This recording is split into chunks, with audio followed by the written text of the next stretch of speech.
සහ සම්බන්ධව සිටින මම හිතන්නේ අපේ මහාචාර්ය භාව්‍ය ධම්මරක්කිත පඬිතුන් වහන්සේ ඇතුළු කොටගත් මට දැන් ස්ක්‍රීන් එක පේන්නේ නැහැ කට්ටිය ඉන්න එක. ඒකයි මට මේ මම හිතනවා අපේ බෞද්ධ අධ්‍යයන පීඨාධිපති අපේ ගරු කටයුතු ඉලුකෙල ධම්මරතන හාමුදුරුවන් වහන්සේ ඇතුළු කොටගත් මහාචාර්යවරු ආචාර්යවරු ජ්‍යෙෂ්ඨ කතිකාචාර්යවරු ආධුනික කතිකාචාර්යවරු ආදී වශයෙන් සියලු දෙනාම සහ සම්බන්ධව ඇතයි මා කල්පනා කරනවා. ඒ අනුව අද මේ ප්‍රථම ඉදිරිපත් කිරීම හැටියට අපේ පීඨාධිපති හාමුදුරන් වහන්සේගේ නව සංකල්පයක් අනුව නව දැක්මක් අනුව උන්වහන්සේ ආචාර්ය මණ්ඩලයේ පීඨයේ සියලු දෙනාම ශාස්ත්‍රීය ලෝකෙට නැඹුරු කිරීමේ අවශ්‍යතාව අවබෝධ කරගෙන කරන මේ කාර්යය පිළිබඳව පළමු කොටම උන්වහන්සේට අපගේ කෘතඥතාවය පළ කරන්න කැමැති ස්තුති කරනවා. මම හිතනවා මම කියන කාරණේ හැමෝටම ඇහෙනවා ඇති නේද? මට මොකද කවුරුවත් පේන්නේ නැති නිසා මෙතන ඇහෙනෝනේ. හරි. ඇහෙනවා ස්වාමීන් වහන්සේ. එතකොට දැන් අපි එහෙනම් මේ ආරම්භ කරනු ලබන මේ කාර්යය ඉතාමත්ම හොඳට මල්පල ගැන්වේවා. අපේ අපේක්ෂිත අරමුණු කරා ගමන් කිරීමට ශක්තිය සමට ලැබේවා කියන පැතුමින් යුක්තව කාලිකම යන නිසා මම අදාළ මාතෘකාවට යොමු වන්න කැමැතියි. මේ මාතෘකාව ඇත්තටම මම හිතනවා අපේ ආචාර්ය මණ්ඩලයේ විද්වත් සෑම දෙනාටම තරම් ගැඹුරක් නොපෙනෙනවත් ඇති. නමුත් මා කල්පනා කළා ආරම්භක දේශනීය වශයෙන් බුදුදහමේ මූලික පදනම හැටියට සැලකෙන පටිච්චසමුප්පාදය පදනම් කොටගෙන මේ දේශනය පැවැත්වුවොත් හොඳයි කියලා බුදුදහම පිළිබඳ අධ්‍යයනය කර විචාරාත්මක අධ්‍යයනය කරපු වියතුන්ගේ ප්‍රකාශයන් අනුව ගත්තාම බුදුදහම කියන්නේ පටිච්චසමුප්පාදය පදනම් කරගත් අනුභූතිවාදී ප්‍රවණතාවෙන් සමන්විත වූ දර්ශනයක් හැටියට තමයි ප්‍රසිද්ධටපත්ව පවතින්නේ. ඒ බව අපිට ධර්මය තුලින් පැහැදිලි වෙනවා.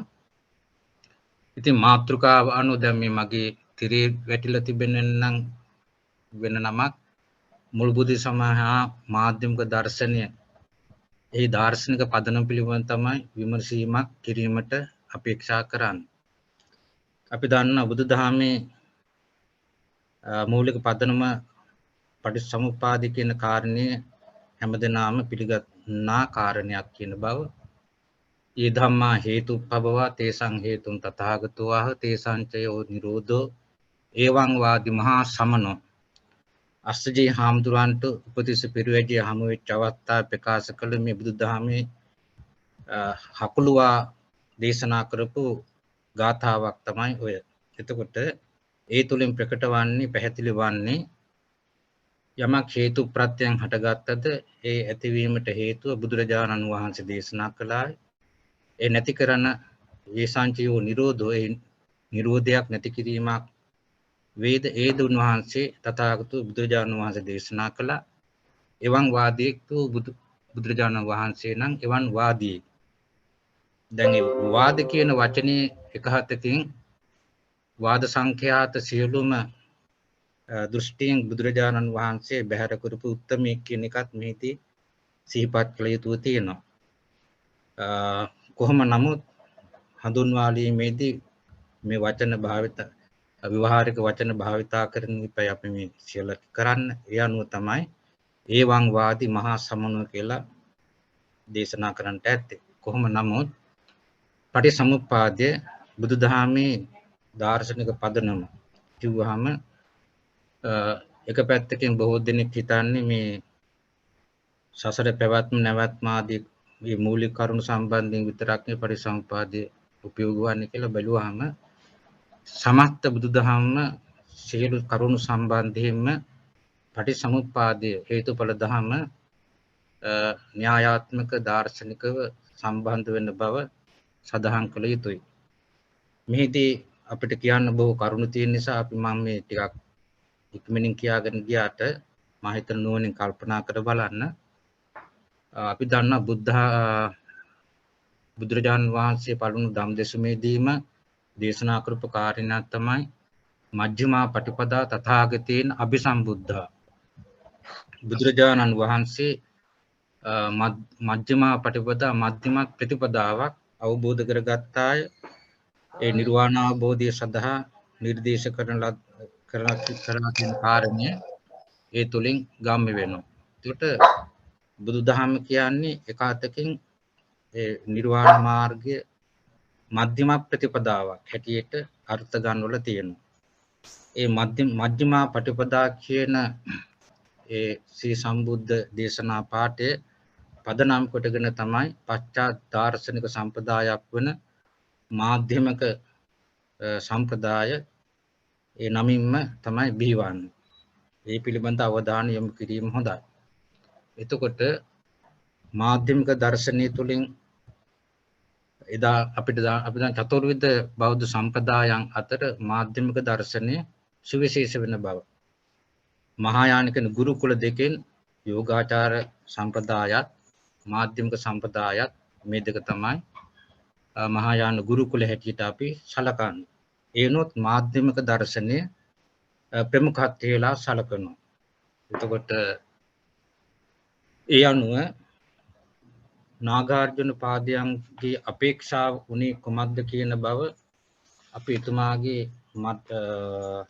මාධ්‍යමික කාර්යකාව තුළින්ම ඉදිරිපත් කරන්න පුළුවන්.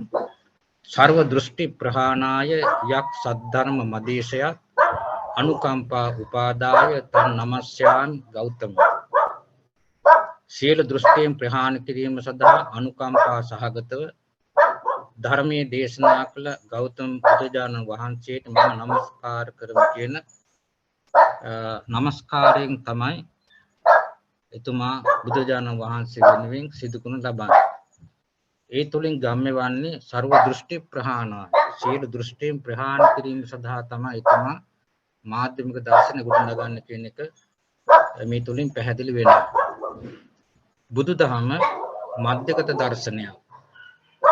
ඒ මධ්‍යගත දර්ශනයේ දාර්ශනික தත්ත්වය මතකොට දැක්වීමට තමයි නාගාර්ජුන පාදයන් මේ ප්‍රයත්නයේ යෙදලා තිබෙන්නේ. එතුමාට තවත් දෘෂ්ටිවාදයක් ඉදිරිපත් කිරීමට අවශ්‍යුනේ නැහැ.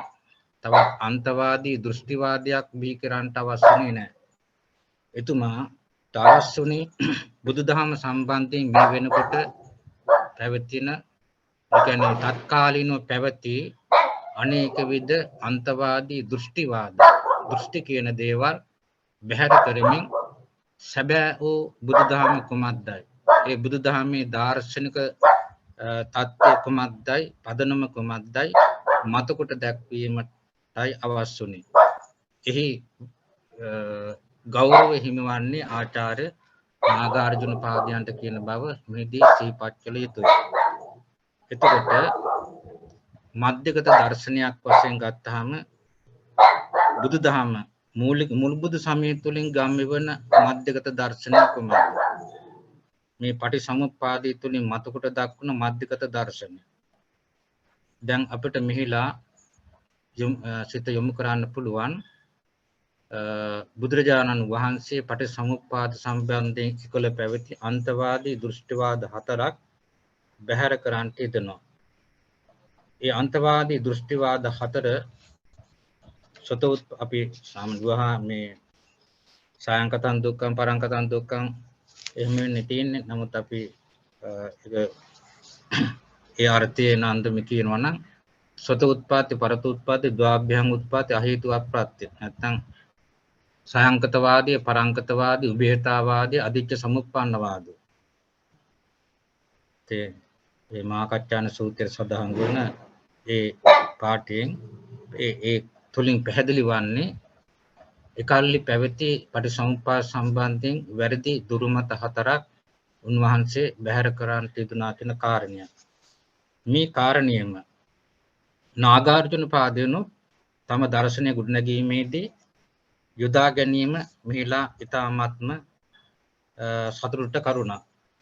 එතුමා මාධ්‍යමික දර්ශනයේදී ඉදිරිපත් කරන්නේ නසතෝ නාපි පරතෝ න ද්වාභ්‍යාං නාපි හේතුතා උත්පන්නා ජාතු විද්‍යන්තේ භාවා වචන කේචන කියලා.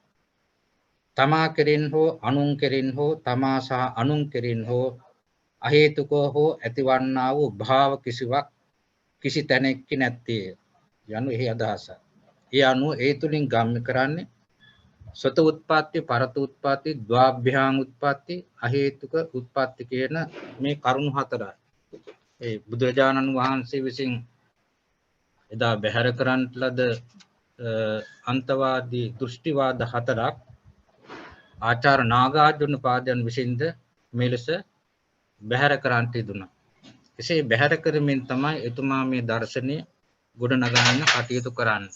මේ තුලින් පැහැදිලි වන්නේ එතුමාගේ අභිප්‍රාය බලාපොරොත්තු වන ਸਰව දෘෂ්ටි ප්‍රහාණය කියන අර්ථය. ඒ කියන්නේ දෘෂ්ටි කියන දේ බැහැර කරමින් අන්තවාදී දෘෂ්ටි බැහැර කරමින් යථාර්ථය නැත්නම් සත්‍යතාවය සත්‍ය දර්ශනීය මතකොට දැක්වීමයි.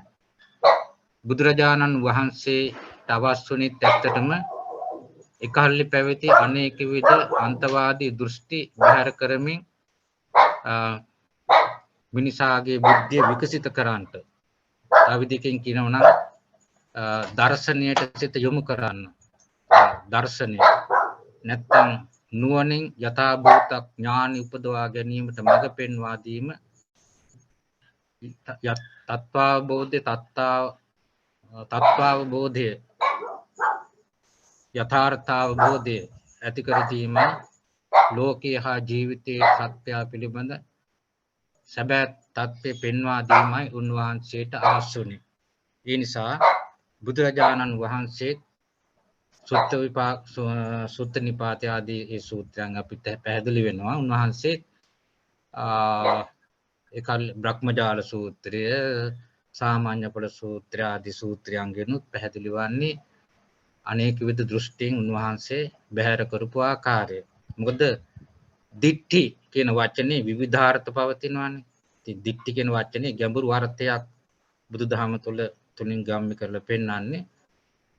සම්මා දිට්ඨි තියෙනවා, මිච්ඡා දිට්ඨි තියෙනවා. ඉතින් සම්මා දිට්ඨියේ උපයෝගිතාවය එක විදිහකින් පිළිගන්න අතර මිච්ඡා දෘෂ්ටිය සපුරා බැහැර කළ යුතුයි කියන අදහස බුදුහාඳුරෝ පෙන්වා දුන්න ලබන්නේ. එතකොට ඒ පිළිබඳව වැඩි යමක් මේ වෙලාව කියන්න අවස්ථාව නෙවෙයි. ඒ නිසා දිට්ඨි කියන වචනේ එකත් එකෙන් එකල්ලි පැවති ඥාන මාර්ග එක එක සත්‍යක්ෂණේලා උපයෝග කරගත්තා වූ විවිධ ඥාන මාර්ග තමයි මේ දිට්ඨි කියන වචනියනොත් අපිට ඒ ඔස්සේ අන්තර්ගත කරන්න බැරි කමක් නැහැ. එක එක්කෙනා දුටු සත්‍ය දුටු ආකාර. නමුත් සැබෑ සත්‍ය නෙවෙයි ඊනියා සත්‍ය, මිත්‍යා සත්‍ය. මිත්‍යාදී සත්‍ය වශයෙන් දක්වන ඊනියා සත්‍ය. නමුත් සැබෑ වූ සත්‍ය දර්ශනයක් මතකොට දැක්වේ සම්මා සම්බුදුරජාණන් වහන්සේ. ඒ ලෝකයේ විශ්වයේ තිබෙන යථාර්ථයේ සත්‍යතාවයේ සත්‍ය දර්ශනය උපාදාවා තථාගතානං අනුපාදාව තථාගතානං තිතාවා සාධා ධම්මටිතා ධම්නියාමත ඉදප්පච්චිත යතිතං කියන පටිසමුපාදෝ.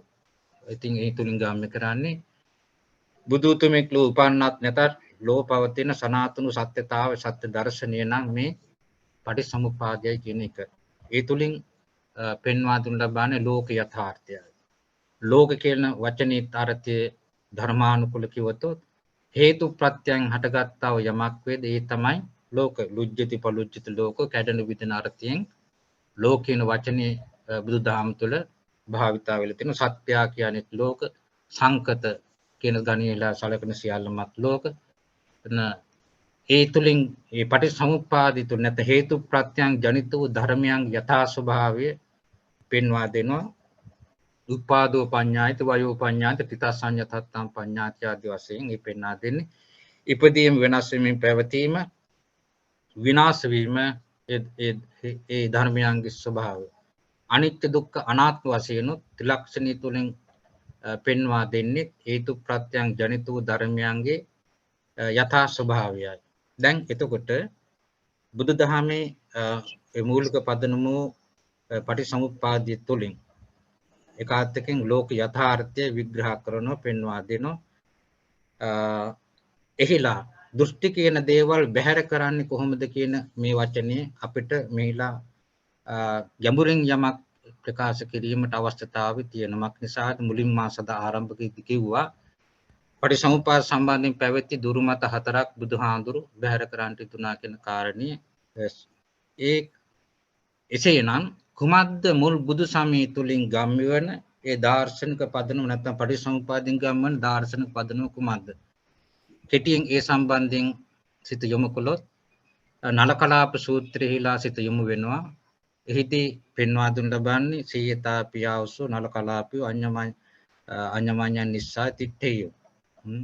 ආදි වශයෙන් දක්වන්නේ මහා කොට්ටිත හාමුදුරුවෝ සරියුත් මහ රහතන් වහන්සේත් අතර ඇති වෙච්ච ධර්ම සාකච්ඡාවක නලකලාප සූත්‍රය ඇතුළත් වන්නේ යම්සේ නලකලාපියෝ බටපඳුරු දෙකක් එකිනෙකට ප්‍රතිබද්ධව සම්බන්ධව ප්‍රතිබද්ධව පවතිනවාද ඒ වගේ තමයි විඥානපච්චය නාම රූප නාම රූපපච්චය විඥාන විඥානේ පදනම් කොට හේතු කොටගෙන නාම රූපත් නාම රූප පදනම් කොට විඥානත් මේ දෙකට එකිනෙකට එකිනෙකට සාපේක්ෂකව සහ සම්බන්ධව පවතිනවා කියන කාරණේ තමයි පෙන්වා දෙන්න යෙදුනේ. කියන්නේ මේ කියන මේ තුලින් පෙන්වා දෙන්නේ මේකේ මුලක් මෙතනින් පටන් ගන්නවා මෙතනින් පටන් ගන්න එහෙම මුලක් පෙන්වන්න බෑ.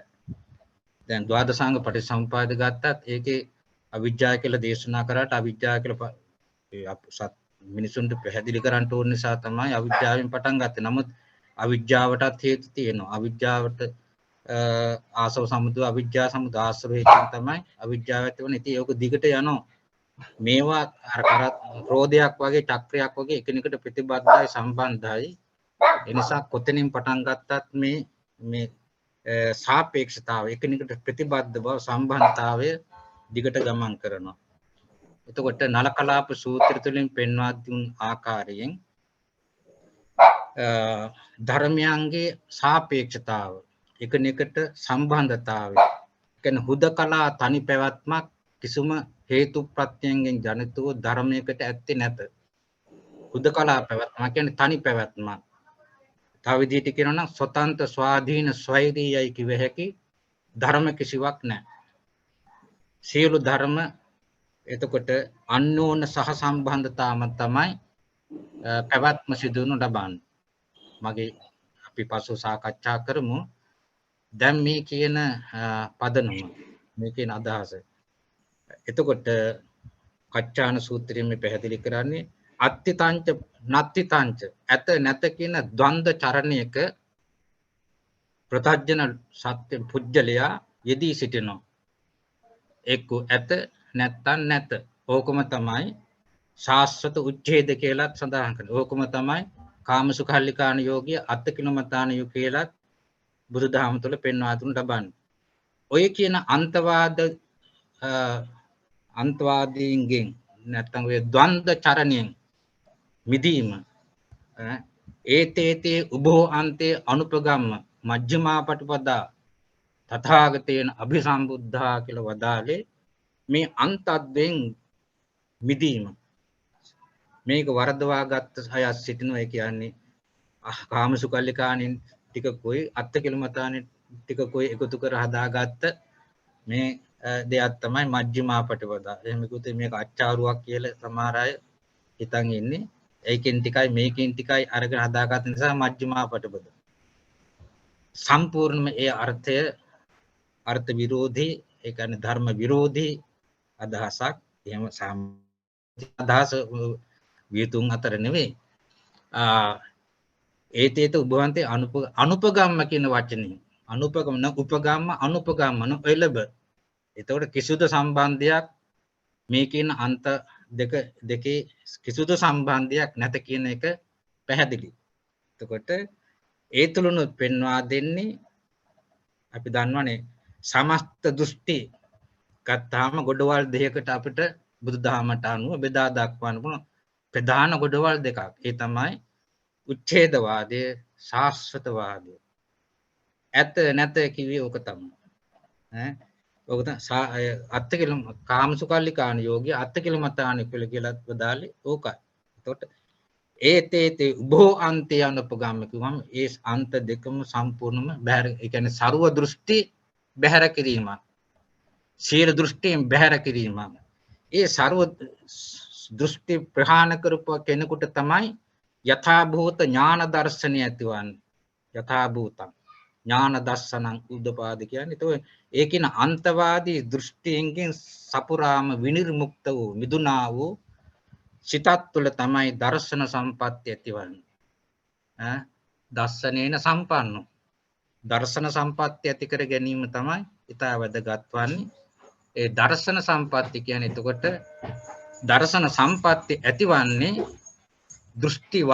දෘෂ්ටියෙන් සපුරා මිදුන කෙනෙක්ගේ සිත තුලකයි.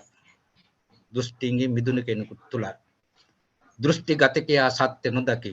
එතන එසේනම් දෘෂ්ටි ගතිගතයෙන් දෘෂ්ටි ග්‍රහණයෙන් සපුරා මිදෙන්න ඕන.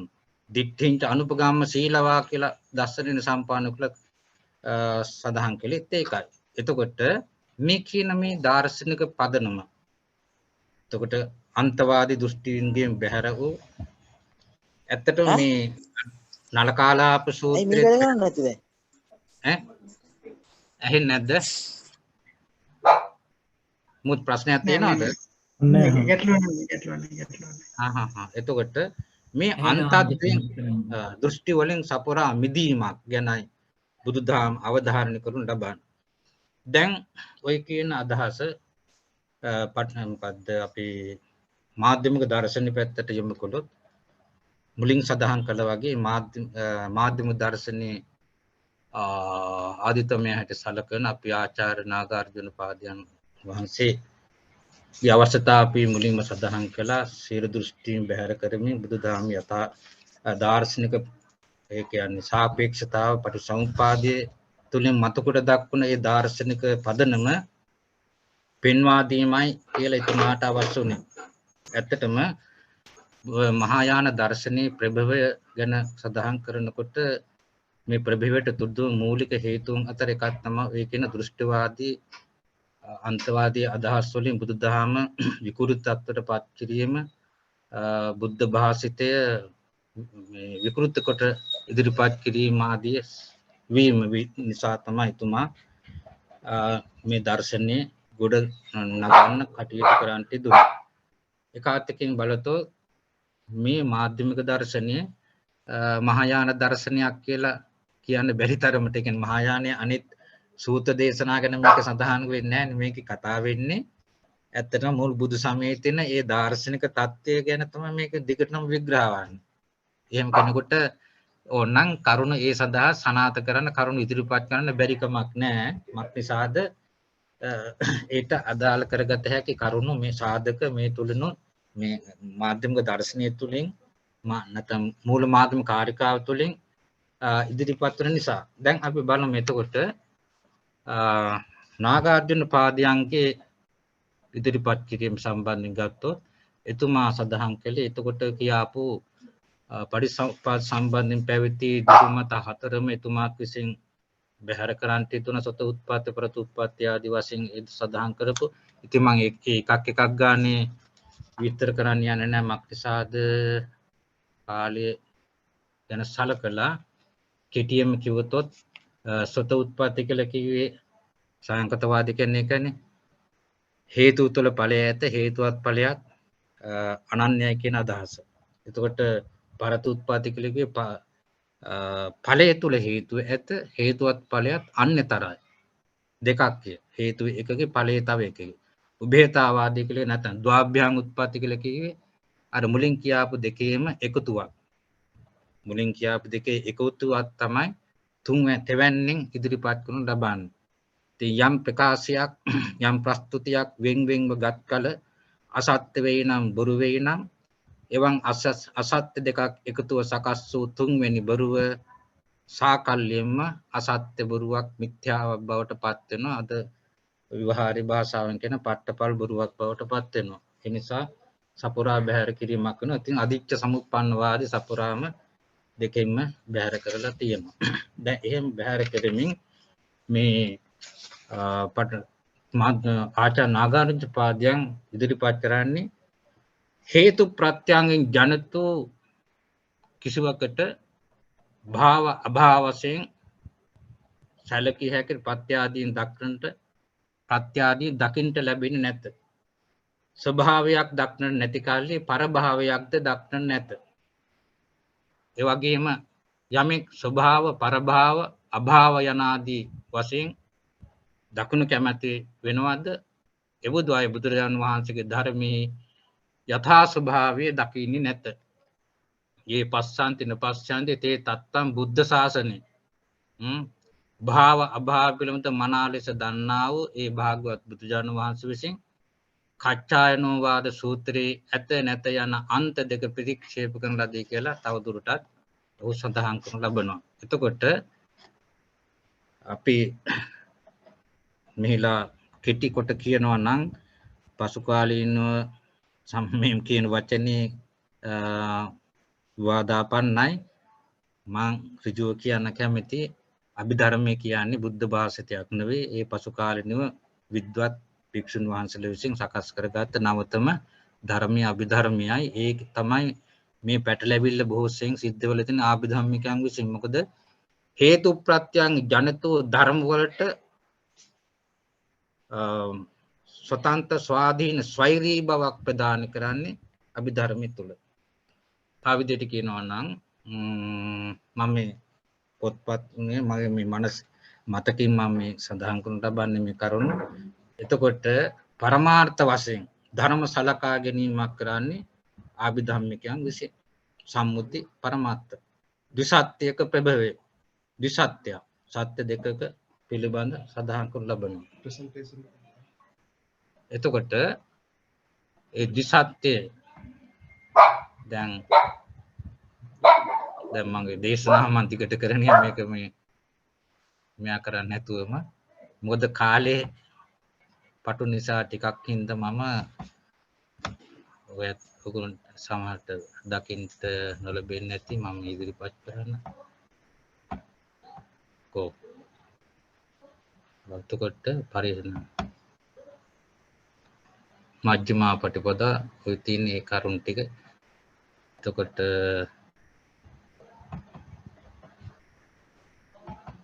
මං කියාපු කරුණ ටික තමයි ඔය මේකේ තියෙන්නේ.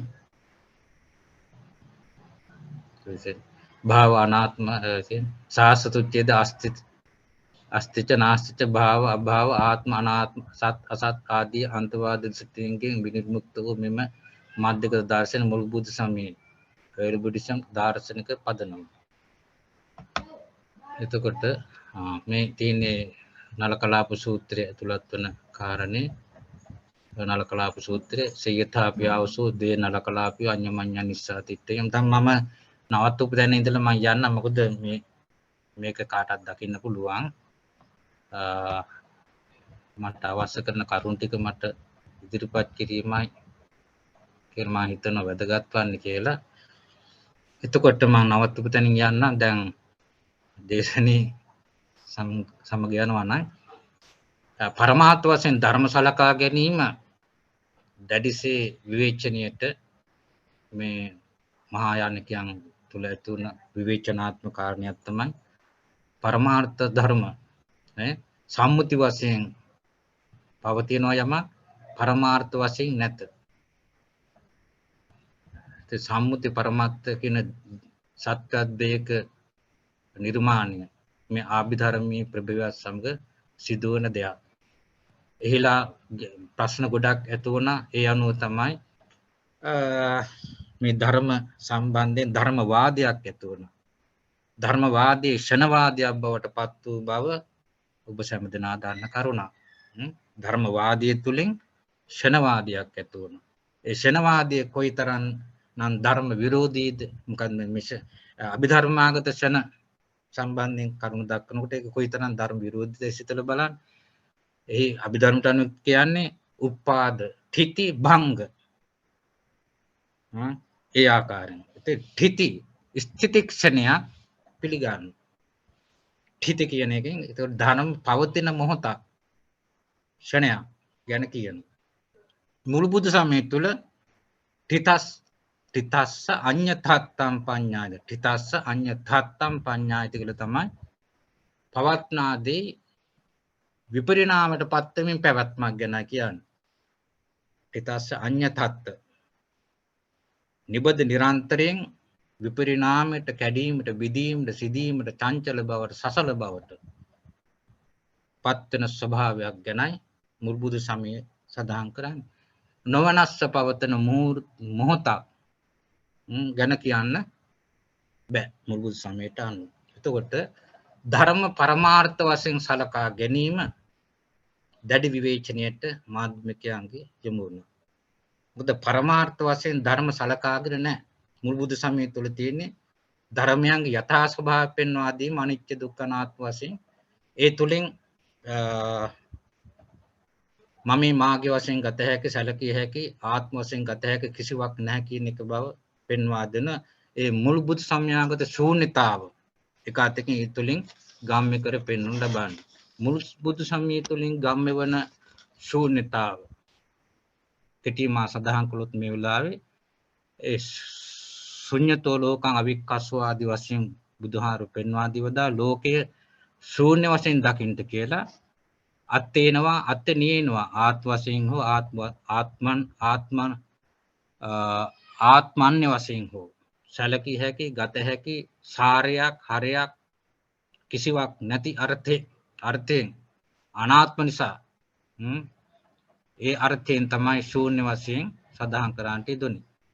සංස්කාර ධර්ම පමණක් නොව අසංකතෝ යථාර්ථෝ නිර්වාණයත් ආත්ම වශයෙන් ගත නොහැකි බව බැවින් අනාත්ම වන බව මුල් බුදු සමය අනුව පෙන්වා දුන් ලබන්නේ. එතකොට මාධ්‍යමිකයන් පෙන්වා දෙන ශූන්‍යතාව මේ පටිසමුපාද පදනම් කොටගෙන මා කෙටියෙන් කියනවා නම් ඔවුන් පෙන්වා දෙන්නේ භාව අභාව ආදී වශයෙන් ඇත නැත ආදී වශයෙන් සැලකිය හැකි ආත් වශයෙන් ගත හැකි කිසිවක් නැති නිසා නැතිවන්නේ මක් නිසාද මේ හේතු ප්‍රත්‍යයන් ජනිත වූ ධර්ම වලට හුදකලා පැවැත්මක් නැති නිසා ස්වතන්ත්‍ර ස්වාධීන ස්වෛරී බවක් නැති නිසා සියලු ධර්මයෝ පරාධීනයි සියලු ධර්මයෝ පරාධීනයි. එතකොට පොඩ්ඩක් මේක දාන්න. ඔව් මේ තියෙන්නේ සියලු ධර්මයෝ පරාධීනයි ස්වතන්ත්‍ර ස්වාධීනව නැගී සිටින්නට බෑ තනිව හිටගත නොහැකි. ඒ පරාධීන නිසා අපි කියන සාපේක්ෂකයි. සාපේක්ෂක නිසාම ශූන්‍යයි. සාපේක්ෂක යමක් වේද ඒ නිසාම ශූන්‍ය තත්ත්වයට පත් වෙන ශූන්‍යයි කියලා කියනවා. ඒතකොට ශූන්‍ය කියලා කිව්වේ හිස් කියන අර්ථයෙන් නෙවෙයි. කිසිවක් නැති කියන අර්ථයෙන් නෙවෙයි. අන්න එක ඉතා දැඩිසේ කියන්න ඕන. හිස් කියන අර්ථයෙන් නෙවෙයි ශූන්‍ය කිව්වේ සාපේක්ෂක බැවින් ශූන්‍යයි. මේ මාධ්‍යමිකයන්ගේ ශූන්‍යතා විග්‍රහය තුලින් පැහැදිලි කරන්නේ ඒකයි. අන්ධයා හා කොරාගේ ගමන වගේ. හුදකලා ගමනක් අන්ධයාටත් නැහැ කොරාටත් නැහැ. දෙන්නා හැබැයි එකතු වුණොතින් පුළුවන් කැමති තැනකට යන්න. අන්ධයාට පෙනෙන්නේ නැති නමුත් පාද ශක්තිය හොඳට තියෙනවා.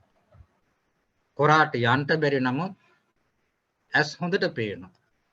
ඉතින් දෙදෙනා එකතු වුණාම ඒ කියන්නේ කොරා නගින අන්ධයාගේ කර උඩ යා යුතු මග නොමක කියා දෙනවා. දෙන්නගේ අන්‍යෝන්‍ය සහසම්බන්ධතා මත කැමති තැනකට යාගත හැකි වෙනවා. අහසට සාපේක්ෂකව පොළොව කළු සුදු පුණ්‍ය පාප කුසල අකුසල බලනකොට එකකට සාපේක්ෂව තව එකක්. පොළොව කියලා එකක් නැත්තේ නම් අහස කියන වචනේ අර්ථවත් වන්නේ නැහැ. අහස කියලා එකක් අර්ථවත් වන්නේ ඊට සාපේක්ෂව පොළොවක් තිබෙන නිසා. මේ විදිහට අන්‍යෝන්‍ය සාපේක්ෂතාව තමයි මාධ්‍යමික දර්ශනය තුළින් පෙන්වා දෙනු ලබන්නේ. ඒවා ඒ කියන්නේ මේ හේතු ප්‍රත්‍යයන්ගෙන් ජනිත වූ ධර්ම වලට ස්වාධිපත්‍යක් ස්වෛරී බවක් ප්‍රදාන කිරීමක් මුල් බුදු සමය තුළ සිදු කරන්නේ නැහැ. එලෙසම තමයි මාධ්‍යමිකයොත් ඒ මතකොට දක්වනු ලබන්නේ. ධර්ම ස්වභාව පෙන්වා දීම තමයි මුල් බුදු සමය තුළින් පටිසමුපාදයෙන් එක අරමුණක් තමයි ලෝක යථාර්ථය පෙන්වා දීම. යථාර්ථ දැකීමට නම් අන්තවාදී දෘෂ්ටිවාදීන්ගෙන් තොරව දර්ශන සම්පත්තිය උපදවා ගැනීම අවශ්‍යතාවය අවධානය කරන මුල් බුදු සමය තුළ එතකොට මාධ්‍යමිකයන් විසින්ද පෙන්වා දෙනු ලබන්නේ ඒ ਸਰව දෘෂ්ටි ප්‍රහාණය තුළින් යථාර්ථය දකින ආකාරය මජ්ක්‍ධිමා ප්‍රතිපදා මධ්‍යගත දර්ශනයක් බවට පත්වන්නේ මේ කියන සාපේක්ෂතාව විග්‍රහ තුළින්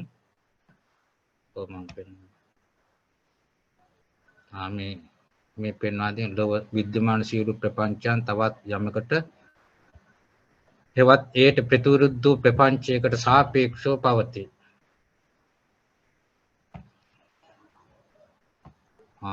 දැන් මම හිතනවා වෙලාව ඉක්මයන් නිසා අපි සාකච්ඡාවටත් ඉඩ තියන්න නොකියපු දේවල් එතකොටත් කතා කරන්න අපිට පුළුවන් වේවි.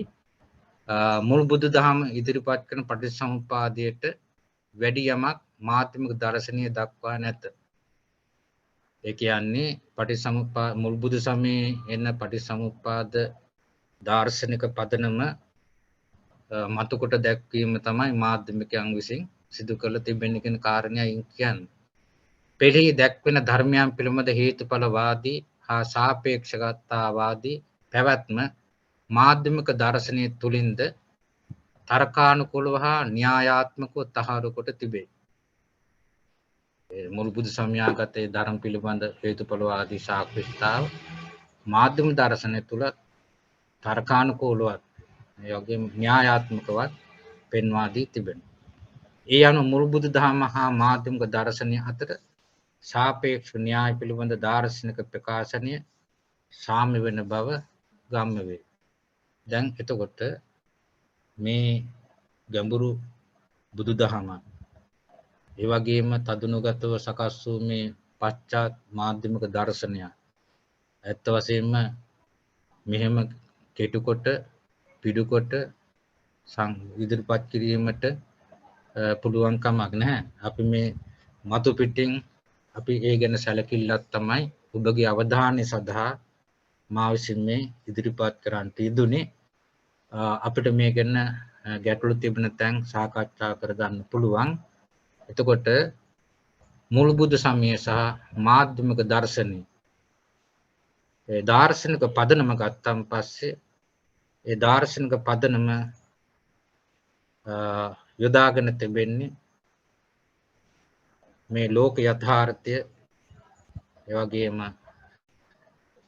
දාර්ශනික මාවත හෙළිපෙහෙළි කර ගැනීමේ අදහසින් කියන බවත් මෙහිදී සඳහන් කරන්නට පුළුවන්. ඒ අනුව නාගාර්ජුන පාදයන් ශූන්‍යතාවාදයක් පටිසමුප්පාද පදනම් කොටගෙන අන්තිම ශූන්‍යතාවාදයක් ඉදිරිපත් කරනවා. මුල් බුදු සමය තුළින් ලෝක යථාර්ථය හේතු ප්‍රත්‍යයන් ජනිත වූ ධර්මයන්ගේ යථා ස්වභාවය එක පැත්තකින් විග්‍රහ කොට දක්වන අතර යථාභූත ඥාන දර්ශනය උපදවා ගැනීම සඳහා තත්ත්වඥාන තත්ත්වාබෝධය ධර්ම චක්ෂුර ඥානය උපදවා ගැනීම සඳහා ਸਰව දෘෂ්ටි ප්‍රහාණය අවශ්‍යතාවය මුල් බුදු සමය තුළින්ද අවධාරණය කරන බව අවසන් වශයෙන් මම සඳහන් කරන්න කැමතියි. මම හිතනවා දැන් අපිට හොඳයි මේ සම්බන්ධයෙන් විද්වත් ඔබ සමගී සාකච්ඡාවට ආරම්භ කිරීමට යෝග්‍යයි මම සිතනවා. දැන් මම එහෙනම් ඔබ සමග එකතු වෙනවා මේ මගේ අදහස් ටිකක් ඉදිරිපත් කරන්න තිබුණේ. ඔබත් අපත් එකතුව මේ උතුම් බුදුදහමේ ඒ දාර්ශනික தත්ත්වය ගැඹුරින් තවදුරටත් හදාරලා ලෝකයාට මේ දර්ශනීය වටිනාකම පෙන්වා දීම ඉතා වැදගත් කොට සැලකනවා. ඔබ අප සමග යුතුකම තමයි ඒක. දැන් එහෙනම් අපි සම්මුඛ වෙමු. ඔබ අපේ පීඨාධිපති හාමුදුරුවෝ ඉන්නෝනේ. හරි. කො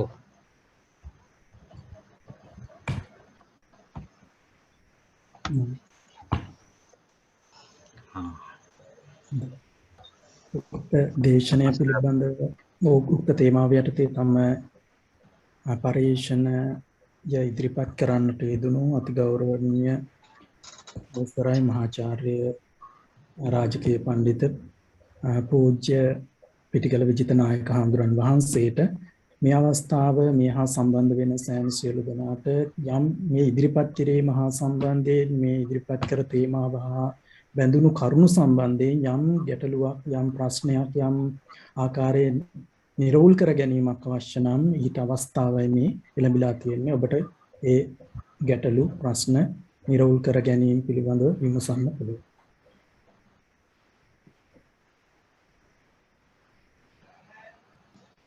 අපි සාකච්ඡාවක් යෙදමු. කො මේ ඇත්තට මට මහෝපාද්‍යයන් වහන්සේ පෙනී සිටින බව පේනවා. උන්වහන්සේ ආදරෙන් පිළිගන්නවා. මම උන්වහන්සේ මුලින්ම මට නැත ගැටුනේ නැති හින්දා තමයි මම හිතන්නේ මතක් කරේ නැත්තේ. සියලු දෙනාටම මම ආරාධනා කරනවා මා කියපු දේවල් දෘෂ්ටියක් කරගන්නේ නැතුව මා කියපු දේ දෘෂ්ටියක් නොකරගෙන ඔබ සම ස්වතන්ත්‍ර ස්වාධීන ස්වෛරීව ඒ බුදුදහම මාධ්‍යම දර්ශනය සම්බන්ධයෙන් කරුණු ඉදිරිපත් කරනවා නම් හොඳයි. මම ඉතින් කරේ දෘෂ්ටියක් නම් ඒක වරදවා ගන්න තිබ්බා. අවසරයි පඬිත හඳුරන්නේ. මේ chat box එකට ප්‍රශ්නයක් ඉදිරිපත් කරලා තියෙනවා මෙන්න මේ විදියට. ප්‍රථමයෙන්ම මාධ්‍යමික සහ මාධ්‍යමික යන වචනද්වයෙන් නිවැරදිම රූපය කුමක්දයි පෙන්වලා දෙන්න කියලා. එහෙලා මේ සඳහන් කළ හැක්කේ මේකයි. අපි ගුරුකුල තියෙනවානේ. ගුරුකුල තියෙනවා. ඒ කියන්නේ අපි සාමාන්‍ය දැන් විශ්වවිද්‍යාල අපි සම්ප්‍රදායගත විද්‍යෝදය ගුරුකුල, විද්‍යාලංකාර ගුරුකුල තියෙනවා. ඒ වගේ කැලණි විශ්වවිද්‍යාලේ ගුරුකුල තියෙනවා. පේරාදෙණි විශ්වවිද්‍යාලේ ඒ ඉගෙන ගත්ත අය ඒ ආචාර්යවරුන්ගෙන් ඉගෙන ගත්ත හැටියට එහෙම මේ යම් දේවල් ග්‍රහණය කරගෙන දිගට යනවා. ඒ අනුව ওই වචන දෙකම භාවිතා වෙනවා. මාධ්‍යමික තව වචන තමයි මධ්‍යගත දර්ශනය. මධ්‍යගත දර්ශනය. ඇත්තටම මේ අපි කැලණි විශ්වවිද්‍යාලයේ ගුරුකුල එන අයනේ. කැලණි විශ්වවිද්‍යාලයේ අපිට ගෑනු ආචාර්ය තුමන්ලාගේ භාවිතේ තමයි මාධ්‍යමික කියන වචනේ.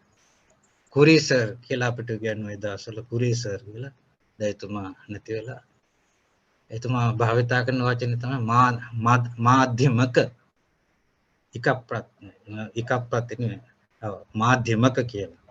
ඒ මාධ්‍යමික කියලා බොහෝ තැන් භාවිතා වෙලා තියෙනවා. අපි හේම්පිටිත ඥානසිංහ හඳුරුත් මාධ්‍යමික කියලා තියෙන භාවිතා කරලා ඊනට මූල මාධ්‍යමික කාර්යකාව කියලානේ කියන්නේ. මාධ්‍යමික කියලා එකෙත් භාවිතා කරලා තියෙනවා. ඒ ගුරුකුල අනුව ඒ වචන අරබි තියෙන්නේ. අපිට ඒකේ ඒ වචනේ දෘෂ්ටියක් කරගත යුතු වන්නේ නැහැ. ඒ තුලින් ගම්ම කරන දර්ශනය තමයි අපිට ග්‍රහණය කළ ගත යුත්තේ කියන එක අදහසයි මගේ තියෙන්නේ. අපේ සංස්කෘත විශාරද මේ මූලාසනාරූඪ ඉන්න අපේ මහෝපාද්‍යයන් වහන්සේ වුණනම් ඒ ගැන තවත් විස්තර කියාවි.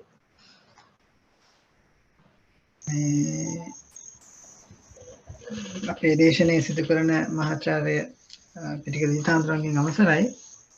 අන්දනේ දැන් උපවාසක දේශනයේ අහනකොට දැන් මට ඇති වුණා ගැටලුවක්.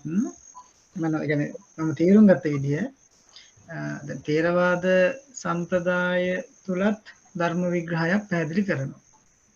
ඒ වගේම මාධ්‍යමික දර්ශනයේදී ධර්ම විග්‍රහයක් පැහැදිලි කරනවා. දැන් ථේරවාද ධර්මයේ එන ධර්ම විග්‍රහය සිදු කරගෙන අවසානට යනකොට අපිට පරමාර්ථ ධර්ම හම්බ වෙනවා. ඒවා තවදුරටත් බෙදින්න බැරි ධර්ම කොටසක් විදිහට තමයි හඳුන්වා දෙන්නේ. මාධ්‍යමික දර්ශනයට යනකොට මාධ්‍යමික දර්ශනයේදී එහෙම පරමාර්ථ වශයෙන් ආවසානික වශයෙන් හඳුනාගත හැකි ධර්ම කොටසක් හම්බ වෙන්නේ නැහැ.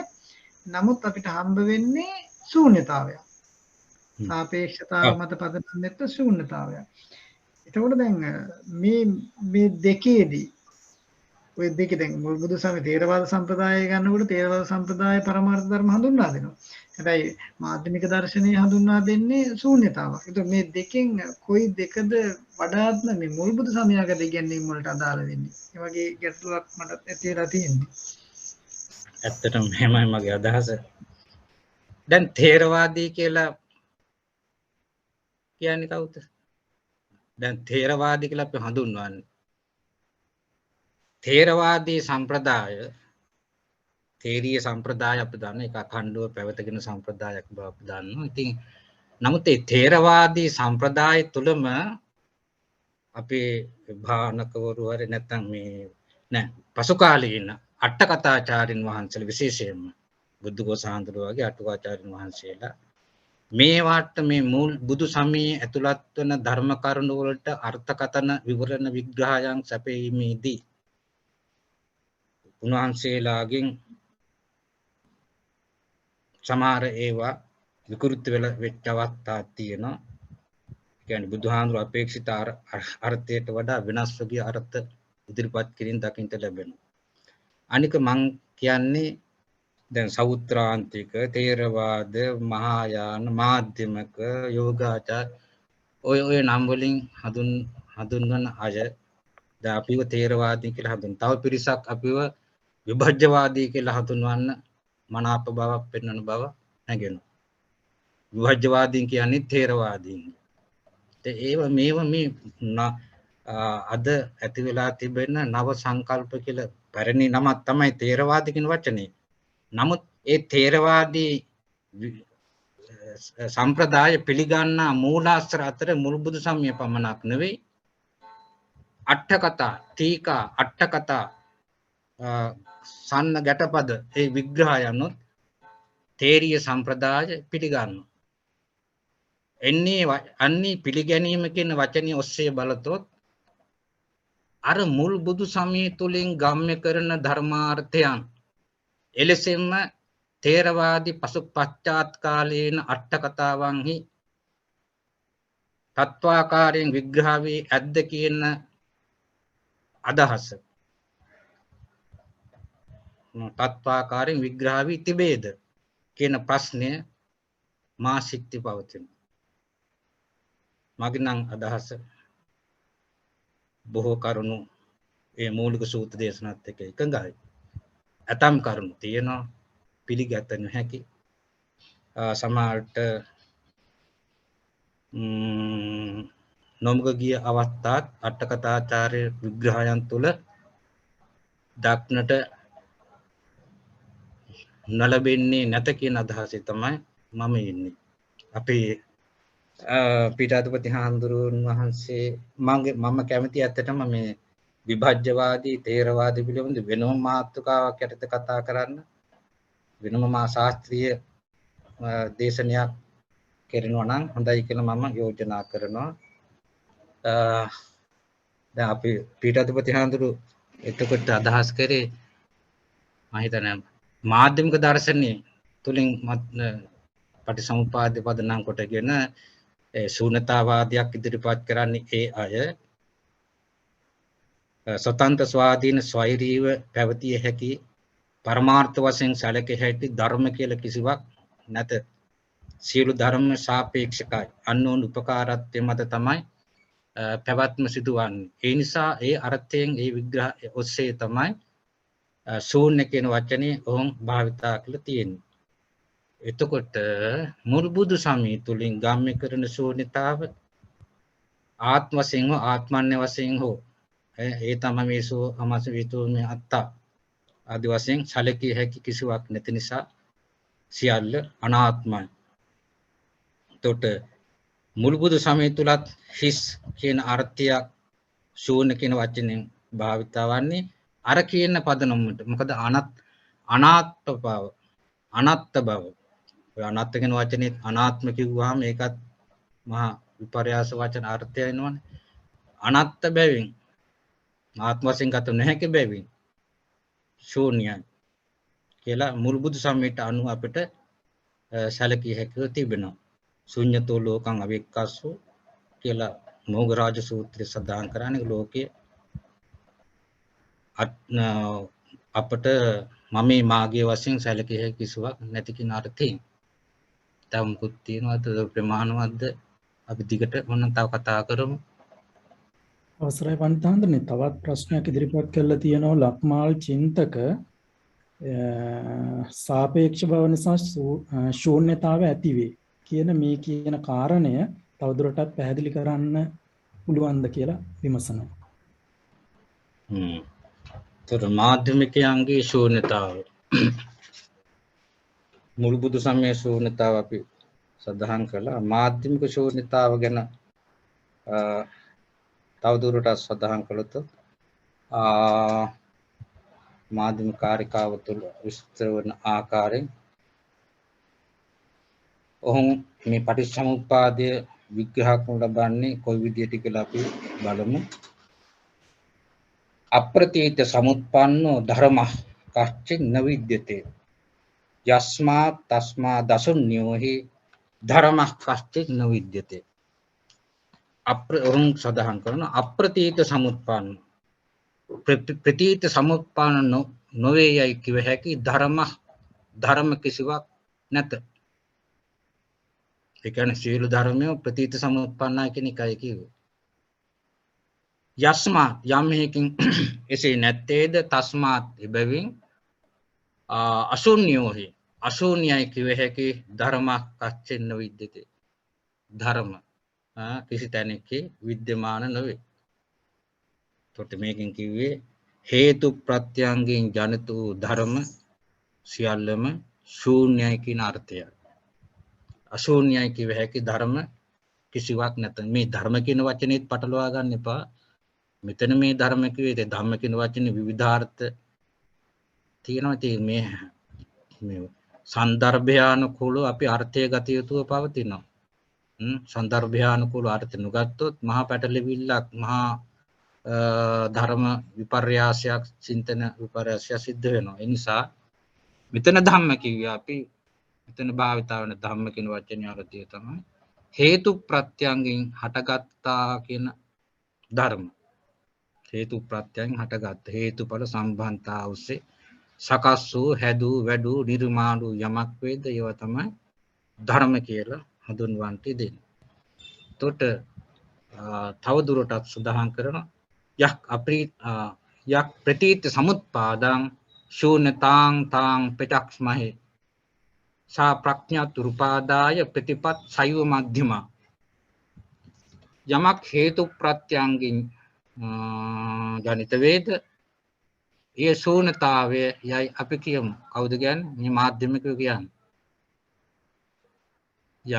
යමක් හේතු ප්‍රත්‍යංගයෙන් හටගත් වේද ඒක තමයි අපි ශූන්‍යතාවය කියලා කියන්නේ තව දුරටත් කියන එය තව එකක් මත පවත්නා ප්‍රඥාප්තියකි එය තව එකක් මත පවතින ප්‍රඥාප්තිය කියන්නේ පනවා ගැනීම ඒම මධ්‍යම ප්‍රතිපදාවද වේ සා ප්‍රඥාප්ති රූපාදාය ප්‍රතිපත් සයව මධ්‍යම යනුවෙන් මේ ආචාර්ය නාගරණ පාජයන් ඉදිරිපත් කරන ලබන්නේ එමගින් පැහැදිලි කරන්නේ පටිසමුප්පාද පදනම් කොටගෙන ශූන්‍යතා දර්ශන ඉදිරිපත් කොට ඇති ආකාරය මධ්‍යම ප්‍රතිපදාව කියලා කියන්නේ එතකොට මධ්‍යම එම මේ ප්‍රතිත්ව සමුත්පාදය ශූන්‍යතාන වචනේ එතකොට මේ අය විග්‍රහ කරන ආකාරය කොහොමද කියලා නැවතත් සිහිපත් කළොත්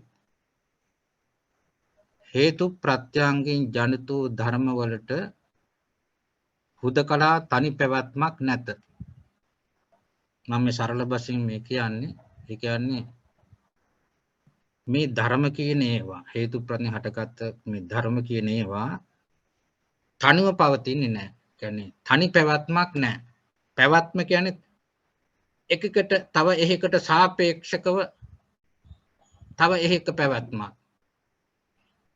ඒක කිව්වේ මේ තව එකක් මත පවත්නා ප්‍රඥාප්තිය කියලා කිව්වේ සා ප්‍රඥාප්ති රූපාදාය. එතකොට දැන් අපි කියමු ඇත නැත කියන වචන දෙක ගන්නකො. අත්ථිතාංච නස්තිතාංච ආස්තිත නස්තිත නාස්තිත. ඇත නැත. ඇත කියන වචනේ අර්ථවත් වන්නේ ඊට සාපේක්ෂව නැත කියලා එකක් තිබෙන නිසා. නැත කියන වචනේ අර්ථවත් වන්නේ ඊට සාපේක්ෂව ඇත කියලා එකක් තියෙන නිසා. එතකොට ඇත නැත කියලා මේ එකකට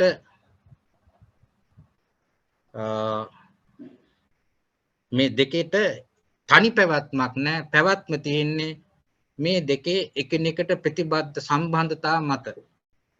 ඉතින් ඇත කියලා ගැනීමත් නොහොබේ නැත කියලා ගැනීමත් නොහොබේ සුදුසු නැහැ. ඇත නැත කියන දෙකම අත්තර දාලා මධ්‍යමාවත තමයි මජ්ක්‍ධිමා පටිපදා කියලා එක අතකින් මා දකින්නේ.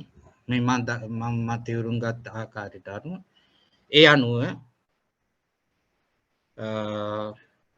ඇත නැත කියන ද්වන්ද්ව චරණයෙන් විනිර්මුක්ත වූ දෘෂ්ටි ගතිකත්වයෙන් තොර වූ තත්වයක් ඒ වෙනකොට තියෙන්නේ. අන්න එබඳු මානසික තත්වයක් සිතක් තුල තමයි දර්ශන සම්පත්තිය ඇතිවන්නේ. යථා භූත ඥාන දර්ශනීය මතු කර ගන්න පුළුවන්කම ලැබෙන්නේ ඉබඳු කටයි කියලායි මගේ අදහස වන්නේ. මම මේ අවබෝධ කරගත්ත ආකාරය අනුව එතකොට ඒ අනුව තමයි මේක මධ්‍යම පටිසමුප්පාද තුළින් මාධ්‍යමිකයන් පෙන්වා දෙන එක පැත්තකින් ධර්මයන්ගේ සාපේක්ෂතාව. ඒ සාපේක්ෂතාව පෙන්වා දෙන්නේ ධර්ම කියන වලට බුද්ධකලා තනි ස්වතන්ත්‍ර ස්වාධීන ස්වෛරී බවක් නැත කියන පදනම පිට පරාධීනයි කියන අදහස ඔස්සේ. ඒ නිසා තමයි උන් කියන්නේ සාපේක්ෂකයි කියලා. ඒ සාපේක්ෂතාව තනි පැවැත්මක් නැතිකම නිසාම පරාධීන නිසාම ඒ ඔස්සේ උන් සියල්ල ශූන්‍යයි කියලා අරුත් දක්වන. මම හිතන්නේ ප්‍රමාණවත් වෙන්නේ අපේ විජිත ආම්ද්‍රෝ අපේ මහාචාර්ය ආම්ද්‍රෝ ඔව් මේ මේක සහභාගී වෙන ලබුවන්සලා පොඩි දැන් අපේ ආම්ද්‍රෝන්ගේ දේශනේදී පැහැදිලි කළා මේ අභිධර්මය පශ්චාත් විවරණයක් හැටියට ඔව් මූලික බුදු සමයෙන් බැහැර ඔය පශ්චාත්ව සකස් වුණු දෙයක් හැටියට තමයි හාමුදුරන්ගේ අදහස හැටියට ප්‍රකාශ කළේ. මේ සම්බන්ධයෙන් අපේ අභිධම්මික වියතුන් අතර තියෙන ඊට වඩා වෙනස් අදහසක්. ඒ අදහස මේ පිළිබඳ ප්‍රාමාණික වියතෙක් වන වයි කරුණාදාස මහාචාර්යතුමාගේ ඒ වගේම මහාචාර්ය සුමනපාල ගල්මංගොඩ මෙතුමා වැනි එතුමන්ලා මේ කියන්නේ බුද්ධ භාෂිතයම පදනම් කරගත්ත බුද්ධ භාෂිතයම සංවර්ධනය කිරීමක් තමයි මේ අභිධර්මය කියලා කියන්නේ. මොකද මුල් බුදු සමයේ තියෙන විශ්ලේෂණ සම්ප්‍රදාය තමයි තේරවාදී. මට ප්‍රශ්නයක් වශයෙන් මොකද්ද කියන්නේ එතකොට? එතකොට දැන් අපේ හාමුදුරන්ගේ අභිධර්ම බුද්ධ භාෂිතයක් කියන අර්ථයේද අපි හාමුදුරු කියන්නේ? මම හාමුදුරන්ගේ අදහස වෙන්නේ ඒක බුද්ධ භාෂිතයක් නෙවෙයි කියලා ප්‍රතික්ෂේප කිරීම. ඒක අපි මෙහෙම ඒක එහෙම තමයි මේ මෙහෙම අපි විග්‍රහ කරොත් ඒක පැහැදිලි කරන්න මම කැමති මෙහෙම කියන්න.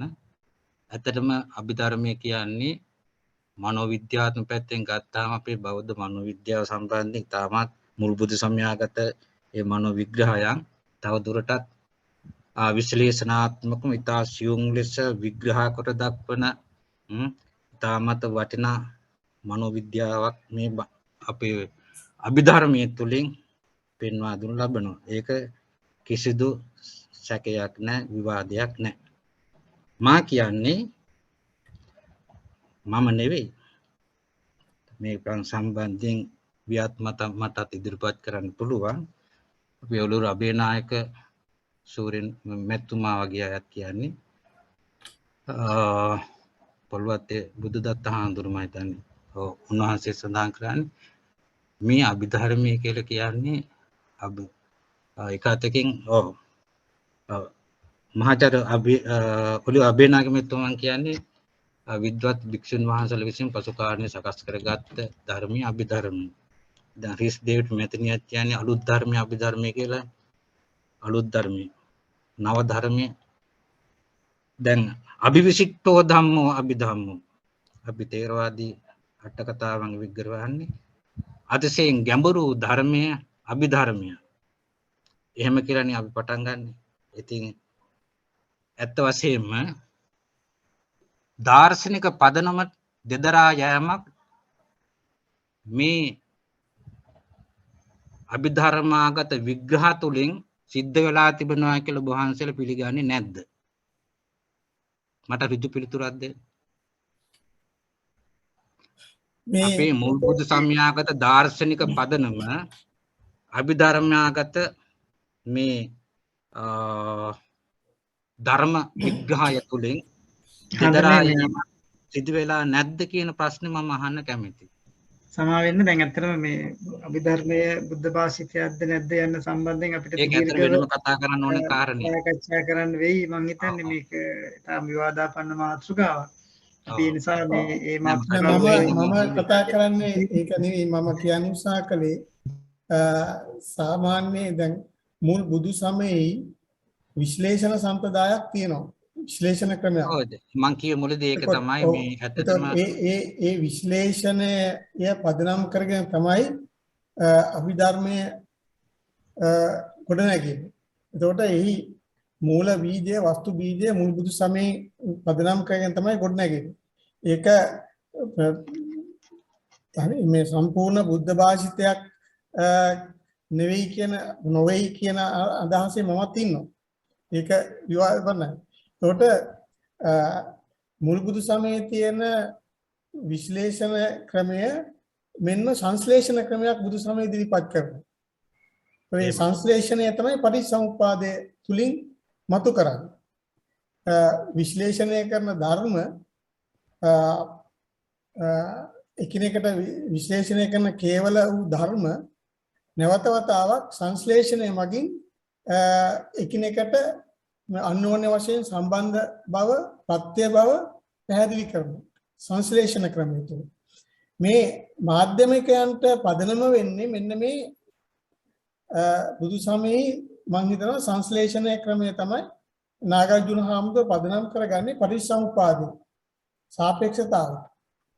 මොකද ධර්ම අන්‍යෝන්‍ය වශයෙන් කිසිදු ධර්මයකට ස්වතන්ත්‍රව පවතින්න බෑ. හැම දෙයක්ම අන්‍යෝන්‍ය උපකාරත්වය පතා පැවැත්ම. ඒක තමයි සාපේක්ෂතාව කියලා ගන්න කියලා. ඒතර මම හිතන්නේ අපි එකවරම සාහසික විය යුතුද කියන ප්‍රශ්නය මට තියෙන්නේ. මේක තනිකරම තේරවාදීන් මතු ඉදිරිපත් කරන මේ අභිධර්මය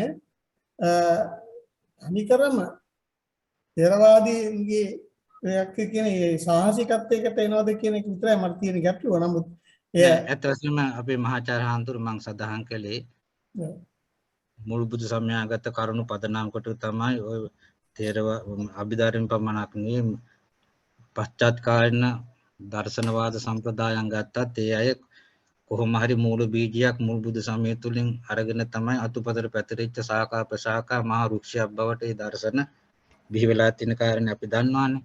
දැන් මම කිව්වේ ඇත්තටම මේ අභිධර්මයේ දාර්ශනික පදනම ගත්තාම මුල් බුදු සමයාගත දාර්ශනික පදනමට ගැලපෙන්නේ නැහැ, විසම වෙනවා කියන කාරණේ. නමුත් ඒ තුලින් ගම්ම්‍ය කරන්නේ සමස්ත අභිධර්මයේ අභූත පරිකල්පනයක් කියන අර්ථය නෙවෙයි මම ඉන්නේ. අභූත පරිකල්පනයක් කියන අදහස නෙවෙයි. හරි? මම කියන්නේ ඒ චිත්තචෛතසික මුල් බුදු සමයේ චිත්ත විඥාන සංඥා පඤ්ඤා ආදි වශයෙන් ওই තියෙන ඒ මූලික ඉන්ද්‍රිය ක්‍රියාකාරය තව ඉදින් කියොතින් කන්ධායතන ධාතු විභාගය ඒ මුල් බුදු සමයේ සංක්ෂිප්ත දේශනාව අභිධර්මයේ තුල විශ්ලේෂණාත්මක ඉතාසියුම් ලෙස කොච්චරද කියනනම් පරමාණුමය තත්ත්වයේ දක්වා රූප විභාගයක් දකින්න ලැබෙනවානේ. ඉතින් ඒ මූලික අනිත්‍යතාවය ඒක ඉහළින්ම ඒ තුලින් විග්‍රහ කිරීමක් අභිධර්ම තුල දර්ශන දකින්න ලැබෙනවා. ඒක ඉතාමත්ම වැදගත්. මං කියara පරමාර්ථ ධර්ම පරමාර්ථ වශයෙන් සලකාගෙන මේවා මේ ඒවට ස්වෛරී බවක් ප්‍රදාන කිරීමට යෑම තමයි සිදු වෙලා තිබෙන වරද. ඒක ධර්ම පරමාර්ථ වශයෙන් සලකාගෙන මුල් බුදු සමය තුළ මා හිතන්නේ කොහෙවත් ධර්ම පරමාර්ථ වශයෙන් සලකගෙන නැහැ. පරමාර්ථ ධම්ම කියලා දෙයක් ඇත්තේ නැහැ. හදනේ මේ අවසරයි දැන් ඔය පැහැදිලි කිරීමත් එක්ක දැන් ආයෙ නැවත ගැටලුවක් මතුවෙනවා වගේ දැනෙනවා. ඒ තමයි දැන් අපි කොහොමද මේ සංසාර ගමනක් එතකොට පිළිගන්නේ? දැන් මාධ්‍යමික දර්ශනය තුළ ශූන්‍යතා දර්ශනයක් නේ ඉදිරිපත් කරන්නේ. හැබැයි එතන මොකුත් නැහැ කියන එකත් නෙමෙයි. නමුත් අපි දැන් මේ කතා කරන සංසාර ගමනට ඔය කියන ශූන්‍යතා දර්ශනය සම්බන්ධ කරගන්නේ කොහොමද එහෙම වුණත්? ඒ මුල් බුදු සමය අනුවද? අද දැන් කියන්නේ මාධ්‍යමික දර්ශනය තුළ සාකච්ඡා කරන ওই ශූන්‍යතා දර්ශනය තුළ එන ඉගැන්වීම අපි දැන් පටිච්ච සමුප්පාදත් එක්ක ගලපද්දී දැන් විඥාන පත්‍ය නාම රූපං කියන කාරණාවට අපිට එළඹෙන්න වෙනවනේ. ඒතර විඥානයේ හේතු කොටගෙන නාම රූප ඇති වෙනවා. ඒතකොට යමක් හේතු කරගෙන යමක් ඇති වෙනවා කියන කාරණාව තමයි පැහැදිලි කරන්නේ. ඒතර ඒ කාරණාවම තමයි අපේ සංසාර ගමනට හේතු වෙන්නේ.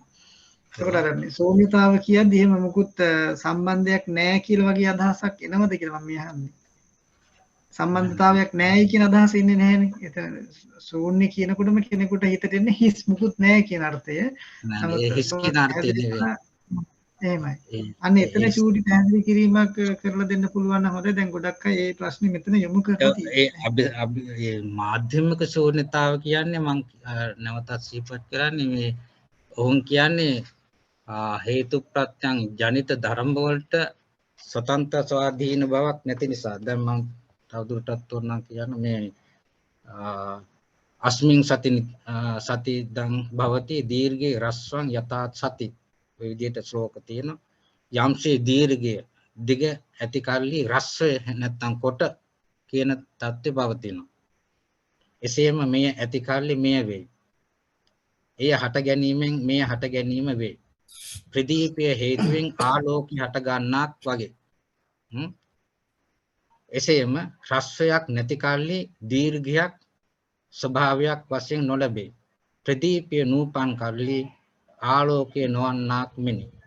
කියන්නේ අර මුල් බුදු සමයේ එන ඉමස්මින් සති ඉදං හෝති ඉමස්මින් අසති ඉදන්න හෝති කියන විග්‍රහය තමයි මේ මහායාන තුලත් මේ විදිහට විග්‍රහ වී තිබෙන්නේ. එතකොට අපි විතාමයේ මේ පොද ඒක ඕක ගැඹුරු විග්‍රහය මේ ඔය සාපේක්ෂතාව කියන එක මාධ්‍යමික දර්ශනයේ තියෙන ඕක මම හිතන්නේ සරලව කියනවා නම් ඔය හිස් කියන අර්ථය නෙවෙයි ශූන්‍ය කියලා කියන්නේ මාධ්‍යමිකයන් අනුව සාපේක්ෂ කියන අර්ථය. දැන් සාපේක්ෂයි කියලා කියන්නේ මේ කිසිදු ධර්මයකට ධර්ම කියලා අපි කතා කරන කිසිදු දෙයකට ස්වාධීනව පවතින්න බෑ. එය තව එකක් උපකාරත්වයේ පතා පවතින්නේ. එහෙමයි. අන්‍යෝන්‍ය උපකාරත්වයේ පතා පවතිනවා. දැන් රාත්‍රිය ගත්තොත් රාත්‍රිය දවාල උපකාරත්වයේ අපේක්ෂාවෙන් තමයි පවතින්නේ. සීතල උෂ්ණ උපකාරත්වයේ මොකද සීතල කියන දේ ගැන පවතින්නේ උෂ්ණත්වය කියන දෙයට සාපේක්ෂව. ඒ අර්ථයෙන් තමයි මෙතන මේ ඇත්තම මේ අපේ මහාචාර්ය හාමුදුරුවෝ විග්‍රහ කරේ ඒ මං කියපු අදහස තමයි. ඒ අදහස තමයි. ඒක ඔය තරලව පැහැදිලි කරනවා නම් මේ කියන්න ඕන එහෙම අපිට මේ එහෙම ඒ අන්‍යෝන්‍ය උපකාරත්වයේ පතා පවතින කිසිදු ධර්මයකට ස්වාධීන පැවැත්ම නැහැ කියන දේ. එහෙම ඒක තමයි සාපේක්ෂත්වය කියලා මේ මහායානිකයන් කියන්නේ. එහෙමයි. ඒ අනුව සංසාරයේ නිර්වාණය කියලා කියන්නේ සාපේක්ෂයි.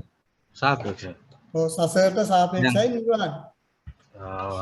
ඉන්දනම් පුනරක්නිරණ නාග්නි රණ්‍යත්‍ර චේන්දනා නාග්නිර ඉන්දනවා නාග්නව ඉන්දනානි නතේසු සහ මේ කියන්නේ ඉන්දන කියලා අපි කියන්නේ ගින්න ඉන්දන යනු ගින්න නොවේ ඉන්දන වලින් තොරව ගින්න නොපවතී ගින්න ඉන්දන වලින් යුතු නොවේ ගින්නේ ඉන්දන නැත ඉන්දන වලද ගින්න නැත දැන් අපි ඉන්ධන කියලා කියන්නේ එක අතකින් ගින්නට සාපේක්ෂව දැවෙන જાතියක් නේ ඉන්ධන කියන්නේ.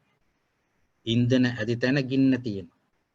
ගින්න කියන එක අර්ථවත් වන්නේ ඊට සාපේක්ෂව දැවෙන જાතියක් තිබෙන නිසා. එතකොට මේක වෙන්කොට හොද ගන්න බෑ. දැන් භාෂා විහාරේ පවතින අපි සම්මුතියෙන් අනුව ඒවට විරුද්ධ වූ පදයන්ගේ ආධාරයෙන් පමණක් අර්ථවත් වන නොයෙක් වචන තියෙනවා. එයින් ප්‍රකාශ වන්නේ ඒවායේ ඇති අන්‍යෝන්‍ය සම්බන්ධතාව. හුදකලාව තනුව පවත්න කිසිම දෙයකට පැවැත්මක් කියලා එකක් ඇත්තේ නැත. හුදකලාව තනුව පවත්න කිසිම දෙයකට පැවැත්මක් නැහැ. සශක්තියෙන් නැගී සිටිය හැකි භෞතික වස්තුවක් හෝ සත්වයක හෝ පුජ්‍යලයක් කියලා අපිට දක්වන්න පුළුවන් කමක් නැහැ. හේතු ප්‍රත්‍යංග සමவாயෙන් හටගත් ජනිත සියලු ධර්ම ඒ නිසා පරාධීනයි කියන එක තමයි स्वतंत्र स्वाधीन स्वෛරී නොවේ කියන එක තමයි මේ මහායාන මාධ්‍යමිකයන් පෙන්වා දෙන්නේ. අපි මහාචාර්ය වාවේ ධම්මරක්කිත හාමුදුරන් වහන්සේ ඒ පැහැදිලි කොට දැක්වූ ආකාරයේ එමයි උන්වහන්සේ පැහැදිලිව ඒ බව පෙන්වා දෙන්නට දුනා. අපේ මුල් බුදු සමයේ නලකලාප සූත්‍රණුත් පෙන්වා දෙන ඇත්තට මේ අන්‍යෝන්‍ය සාපේක්ෂතාව තනු පැවැත්මක් නැත කියන අදහස. මේක අවසරයි පඬිත් හාමුදුරනේ මේ ගාල්ලි ධම්මින්ද හාමුදුරුවෝ ගැටලුවක් මතු කරනවා මේ අත උස්සලා තියෙන යම් පැනයක්. ගාල්ලි ධම්මින්ද හාමුදුරුවෝ ඔව් අපේ මේ පිටිකල පඬිත් හාමුදුරුවෝ මාව ඇහෙනව නේද? ඇහෙනවා. හරි. මට අහන්න තියෙන්නේ මේ පඬිත් හාමුදුරනේ දැන් මධ්‍යමක දර්ශනය කිව්වහම ඒක නිෂ්පාදනය වීමේදී සකස් කිරීමේදී මුල් බුදු සමයාගත විවරණ පැහැදිලිවම බලපාලා තියෙනවා කියන එක අපි හැමෝම දන්නවා. හැබැයි අපි මේ චතුර්විධ බෞද්ධ සම්ප්‍රදාය අධ්‍යයනය කරනකොට අපි තේරවාද නොවන එහෙම නැත්නම් නොන් තේරවාද කියන කඳවුරට තමයි මධ්‍යමක දර්ශනය හෝ සම්ප්‍රදාය ට්‍රැඩිෂන් එක එකතු කරන්නේ. හැබැයි මේ දර්ශනවාදය බිහිවීමට early Buddhism තමයි සම්පූර්ණ වශයෙන්ම බලපාලා තියෙන්නේ. එතකොට මම අහන්නේ අපි හඳුරන්නේ ඇයි අපි යෝගාචාර වගේම මධ්‍යමක දර්ශනය තේරවාද නොවන කඳවුරට මම ඒක මහායාන කියලා ඍජුව කියන්න කැමති නැහැ. ඒකයි නොන් තේරවාදී ට්‍රැඩිෂන් කියලා මම කියන්නේ. ඇයි තේරවාද නොවන පාර්ශවයකට අපි එකතු කරන්නේ කියලා වහන්සේගෙන් සාමාන්‍ය සරල ප්‍රශ්නයක් අහන්නේ. නෑ ඇත්තටම මෙහෙමයි. ඒකයි මම මුලදී සඳහන් කළේ මේ මුල්මාද කාර්යකාව තුළින් ඉදිරිපත් කරන්නේ ඇත්තටම මේ මහායාන වෙනත් ග්‍රන්ථයන්ගේ අන්තර්ගත කරුණු ගැන මේකේ කතා වෙන්නේ නැහැ නේ. ඇත්තටම මේ කතා වෙන්නේ මේ ඇත්තටම අපි මුල් බුදු සම්‍යාගත ඉගැන්වීම් පදනම් කොටගත් විග්‍රහයන් ගැන තමයි මේ කතා වෙන්නේ. මේ දෘෂ්ටි ගැන නේද? මේ මූලික දෘෂ්ටි ගැන විවේචනයක්.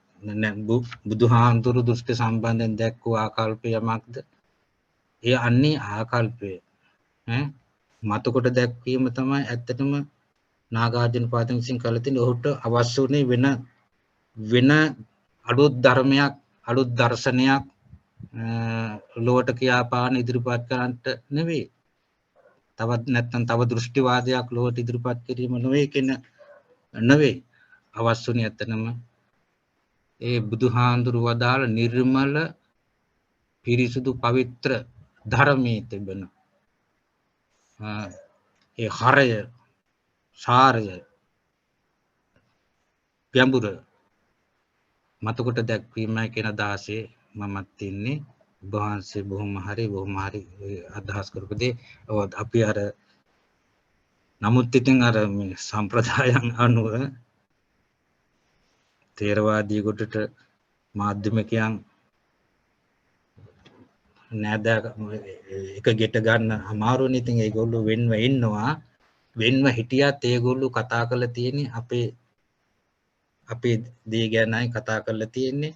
ඒගොල්ලෝ අපි හොඳ කල්යාණ ඥාතින් පිරිසක් හැටියට සම්ප්‍රදායක් හැටියට අපි සැලකීම ඉතාමත් වැදගත් කොට සැලකනවා. අපේ ධම්මින්දහඳුරු බොහොම හොඳ එවන් ආකාරයෙන් අදහසක් වහන්සේට ඇතුළත තියෙන ඒ පිළිබඳව අධ්‍යයනය කිරීමෙන් ලබාපු දැනුම නිසා කියලා මම අදහස් කරනවා. බොහොම ස්තුතියි. ඉතින් ඇත්තටම ඒකයි මගේ අදහස. අපි මේ තුලින් අපි බලාපොරොත්තු වෙන්නේ ඇත්තටම දැන් පශ්චාත් ඔය සම්ප්‍රදායන් ඒ චින්තන ධාරාවන් දර්ශනවාද ඒවා අධ්‍යයනය කිරීමෙන් අපේක්ෂා කළ යුතු වන්නේ මුල් බුදු සමයාගත ඉගැන්වීම් සමග නැත්නම් දාර්ශනික පදනමත් එක්ක ඒ දේශනාවත් එක්ක ටෙක් දුරට මේවා සම වෙනවද විසම වෙනවද කින්ද මන්දයි විමසා බැලීමයි. අපිත් අන්තවාදී දෘෂ්ටිවාදයකට බැසගෙන ඒ දෙස බලන්න ගියොත් අපිට ඒකේ නියම වැදගත්කම වැටහෙන්නේ නැතුව යනවා.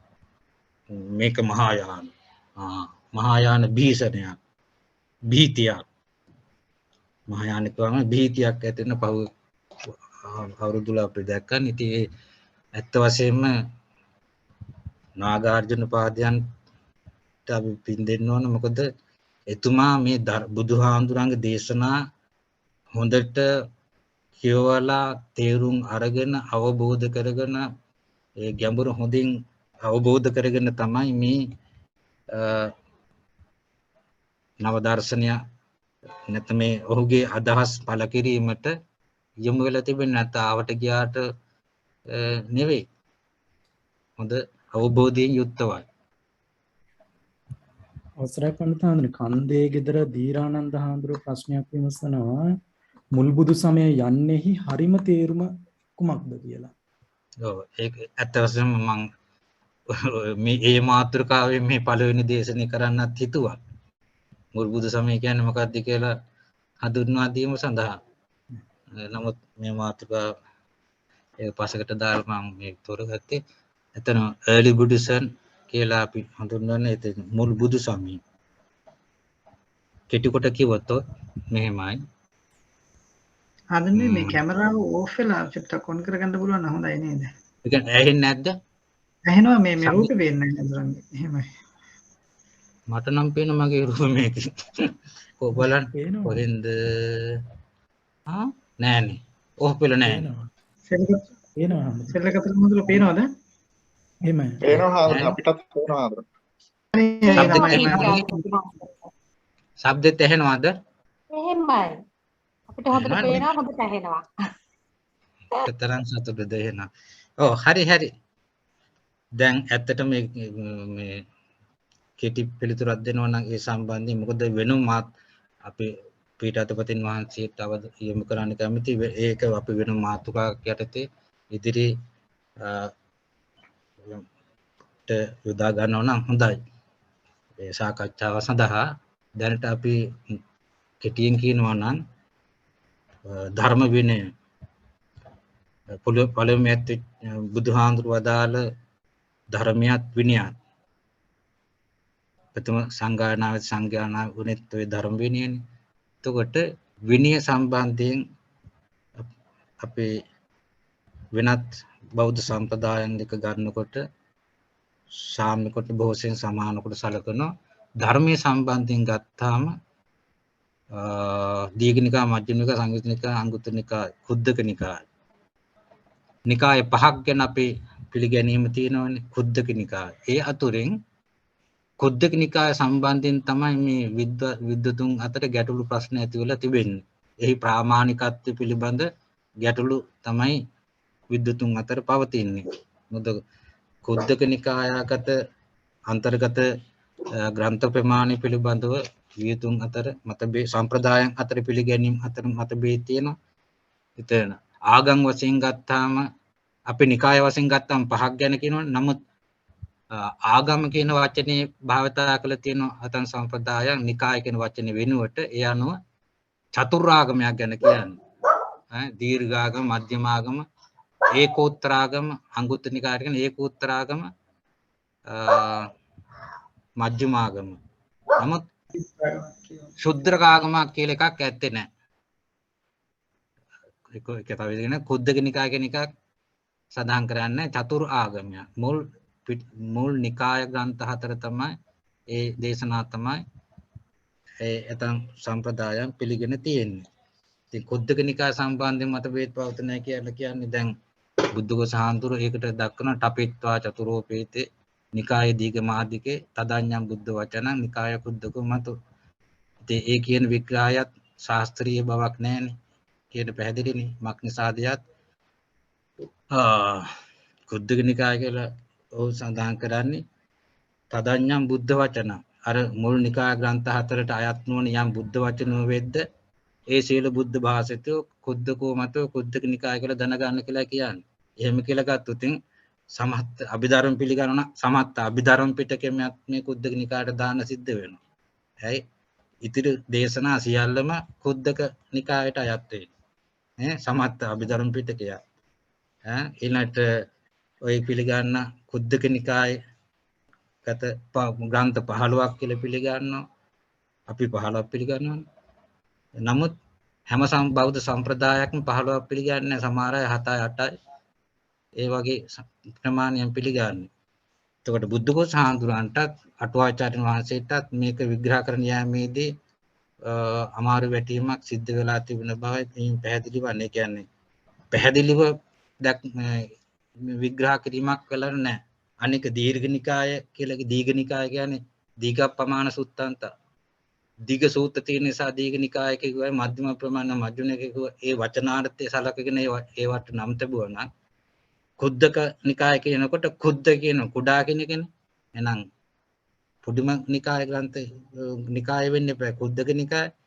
නමුත් අනිත් ග්‍රන්ථයත් එක්ක සාපේක්ෂ බැලුව කල කුද්දක නිකාය වූ කලී මහා නිකාය කියලා නම තමයි වෙන්නේ. කුද්දක නෙවෙයි මහා නිකාය කියලා නේද? ඒ නිසා මජ්ක්‍ධිම කුද්දක නිකායේ ග්‍රන්ථ සම්බන්ධ මතභේද තියෙන එයින් ග්‍රන්ථ කිහිපයකුත් සමත්ත විනය පිටකයත් සමත්ත සූත්‍ර පිටකය අතුරින් අර කියාපු මුල් චතුර්නිකායත් සහ කුද්දක නිකායේ ග්‍රන්ථ කිහිපයකුත් තමයි මුල් බුදු සමයේ හැටියට සලකනු ලබන්නේ.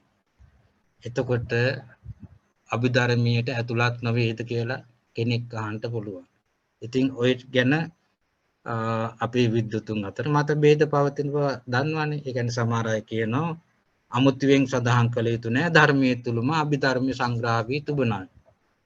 එහි පැවැත්ම එලෙසින් සිදු වුණා. එහෙම කියනවා. බුදු ඊළාට භානකවරුන් පත් කිරීමේදී බලන්න මේ එතනදී කුද්දක නිකාය සම්බන්ධයෙන් භානකවරු පත් කළ නැති බව තමයි මට මතක. එයින් අදහස් කරන්නේ මේ සම්බන්ධයෙන් එදා ඉඳලාම යම් මතභේද වෙනස්කම් සම්ප්‍රදායන් තුළ පැවතුනා කියන එකයි. ඉතින් මුල් බුදු සමය කියලා අපි සලකන්නේ බුදුහාමුදුරන්ගේ නොවෙනස් වූ පිරිසුදු වූ ධර්මයයි විනය කියලා කෙටියෙන් කියනකොට පසුව අපි මේ මාතෘකාව යටතේ වෙනම ශාස්ත්‍රීය දේශනයක් සංවිධානය කරනවා. හොඳයි අපි කාටත් සම්බන්ධ වෙන්න පුළුවන්. අවසරයි පඬිතුමනි තවත් ප්‍රශ්නයක් තියෙනවා ලක්මාල් චින්තකගෙන් මාධ්‍යමික දර්ශනයට පදනම් වී ඇත්තේ මුල් බුදු සමයේ දැක්වෙන මධ්‍යම ප්‍රතිපදාව නම් මෙතරම් විශේෂ කොට නාගාර්ජුන පාදයන්ගේ මාධ්‍යමික දර්ශනය යනුවෙන් වෙනම දර්ශනයක් ගැන අපි කතා කරන්නේ ඇයි කියලා විමසනවා.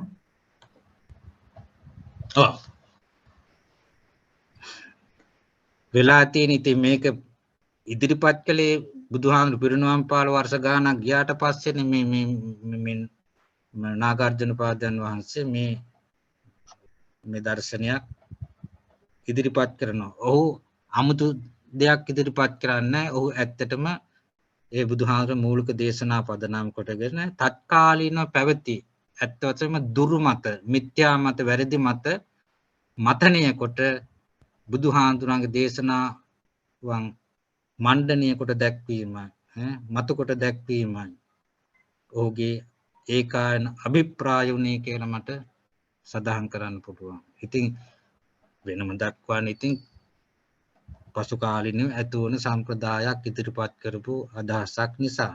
ඉතින් මං මුලදී කිව්ව එකනේ අපේ මහගියම තියාගන්න තිබුණා, අපේ මහගියම තියාගන්න බැරි ඔහු මහගේ ආభాසය තුලින් පසුව ඒකම වෙනත් ආකාරයෙන් ඉදිරිපත් කරපු කෙනෙක් නිසා. ඇත්ත වශයෙන්ම හැබැයි ශූන්‍යතාව කියන එක අර විදියට වෙනසක් තියෙනවා. ඒක මතක තියාගන්න. මොකද අපේ මුල් බුදු සමය නැත්නම් මූලික දේශනා තුලින් ගම් වෙන ශූන්‍යතාව කියන්නේ හේතු ප්‍රත්‍යයෙන් ජනිත වූ ධර්ම කිසිවක් ආත්ම වශයෙන් ගත නොහැකි බැවින් උපාදාන කිරීමට සුදුසු නැති නිසා, උපාදාන කළ නොහැකි නිසා, උපාදාන කළ හැකි තත්ත්වයක් නැති නිසා, අනිත්‍ය දුක්ඛ අනාත්ම අනාත්ම කියන වචන තුලින් සඳහන් කළේ එහි තිබෙන අසාරත්වය නැත්තම් හරයක් නැති කියන අදහසෙන්. ඒ නිසා ආත්ම වශයෙන් ගත නොහැකි නිසා ශූන්‍යයි. මාධ්‍යමිකයන් ශූන්‍යයි කියලා කිව්වේ අපි අර මහාචාර්ය වාවි ධම්මරක්කිත හාමුදුරුවෝ සඳහන් කළා ඒ කාරණේ සාපේක්ෂක බැවින්, හේතු ප්‍රත්‍යයන් ජනිත වූ ධර්ම සාපේක්ෂක බැවින් උදකලා තනි පැවැත්මක් නැති නිසා එකී අර්ථයෙන් තමයි ඔවුන් ශූන්‍යයි කියලා දක්වන ලබන්නේ. ඉතින් මම විද්වත් ඔබ සැමට ආරාධනා කරනවා තව දුරටත් ඇත්ත වශයෙන් මේ ගැන මේවා අපි තවත උතුරටත් හාරා අවුස්සලා විචාරට ලක් කරලා විමර්ශනයට යොමු කිරීම ඉතාමත් වැදගත්. අපේ මම හිතන අපේ පීඨාධිපති හාමුදුරන් වහන්සේගේ අභිප්‍රායත් වන්නේ ඒකයි. මේ කාර්යයෙන් බලාපොරොත්තු නැතුව පුජ්‍යලේ ඉස්මතු කොට දැක්වීමක් නෙවෙයි නේද?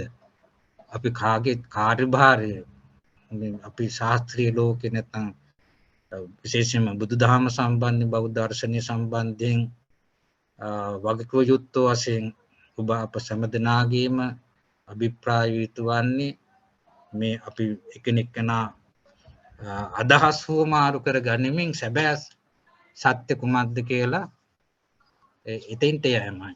ඒ සැබෑ තත්ත්වය කුමක්ද අවබෝධ කර ගැනීමයි අපේ අභිප්‍රාය ඒකයි. ඒ නිසා මම උන් ආරම්භ කළා ගැඹුරුම තැනින් ඔය මුළු මේ මම හිතන්නේ වර්ෂ 10-15ක් කතා කරන්න පදනම තමයි මේ පටිසමුපාද දේශනාව බුදුහාඳුරු වදාළ. ඔක හැමත කරුණකටම සම්බන්ධව යන නිසා ඔන්න මූල බීජය නැත්නම් මූලික පදනම තමයි මම ටිකක් ඔය ඉදිරිපත් කිරීමක් සිදු කරන්න යෙදුනේ. හොඳයි, තව මොකුත් තියනවාද?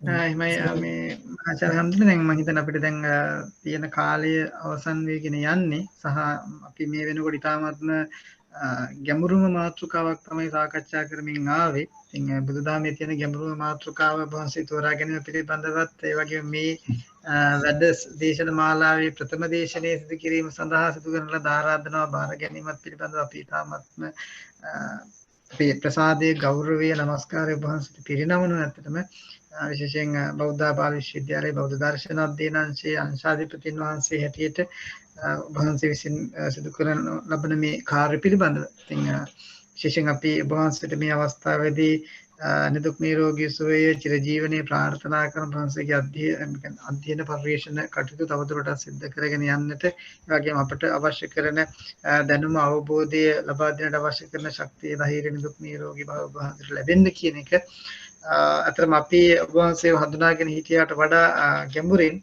අද ඔබ වහන්සේව හඳුනා ගන්නටත් අපිට පුළුවන්කම ලැබුණා විශ්වවිද්‍යාලයේදී සාකච්ඡා කරනවටත් වඩා ගැඹුරින් අද දිනේදී ඔබ වහන්සේ මේ පිළිබඳව කරුණු පැහැදිලි කරලා දුන්නා විග්‍රහ කරලා දුන්නා අපි විශේෂ කරුණු වලදී යම් යම් අතරතුරු සාකච්ඡා කළත් මෙතරම් ගැඹුරින් අපිට සාකච්ඡා කරන්න ලැබෙන අවස්ථාව හරිම අඩුයි ඒ නිසා මම හිතනවා අද දිනේදී තාමත් හොඳින් ගැඹුරින් ඒ කරුණු ඔබ වහන්සේට පැහැදිලි කරලා දෙන්න පුළුවන්කම ලැබුණා. කොහොම නමුත් මේ සම්බන්ධයෙන් ඔබ වහන්සේ ලබාගෙන තිබෙන වැටහීම අවබෝධය අපිට ලබා දුන්නේ නැයි කියන එක තමයි මගේ නම් අදහස. මම හිතන්නේ සඳහා කාලය ප්‍රමාණවත් වෙලා නැහැයි කියන එක තමයි දැනෙන්නේ. ඉතින් කොහොම නමුත් අපිට දැන් මේ දේශන මාලාවක් අපි මේ පවත්වාගෙන යන්නේ. ඉතින් මේ දේශන මාලාවේ ප්‍රමුඛ දේශන තමයි පළවෙනි දේශනය තමයි ඔබ වහන්සේ විසින් මේ විදිහට සිද්ධ කරන්න යෙදුනේ. ඒකට ඉදිරියටත් මේ දේශන මාලාව මේ විදිහට පවත්වන ඉදිරියේදී තවත් අපේ විශ්වවිද්‍යාලයේ මහාචාර්ය හම්දුරන් වහන්සේලා මහාචාර්යවරු මහාචාර්යවරියන් මේ දේශන වලින් අපට දායකත්වය දක්වයි. එතකොට මෙතනදී අපි අතරම බලාපොරොත්තු වෙන තවත් කාරණාවක් තියෙනවා. ඒ තමයි අපේ විශ්වවිද්‍යාලයේ උපාධි පාඨමාලා ආධාරණ අභ්‍යන්තර විද්‍යාර්ථීන් ඉන්නවා, ඒගොල්ලෝ බාහිර විද්‍යාර්ථීන් ඉන්නවා, ඒගොල්ලෝ විදේශිකව අපේ විශ්වවිද්‍යාලයේ නිමක් ඉගෙන ගන්න බලාපොරොත්තු වෙන කටයුතු කරන අය ඉන්නවා. ඉතින් මේ සියලු දෙනා සම්බන්ධ කරගෙන ඒ සියලු දෙනාට විෂය පිළිබඳ මේ බුදුදහම පිළිබඳව යම් වැටහීමක් අවබෝධයක් ඇති කරලා දීමේ අරමුණින් තමයි මේ දේශනමාලාව සංවිධානය කරගෙන යන්නේ. අද මේ පවත්වන්නට යෙදුණු දේශනාවට සම්බන්ධ වුණා මම හිතන්නේ බාහිර උපාධි ආධාරණ ශිෂ්‍යයන් අතරින් කිහිප දෙනෙකුත් අභ්‍යන්තර උපාධි ආධාරණ විද්‍යාර්ථීනුත් සම්බන්ධ වුණා.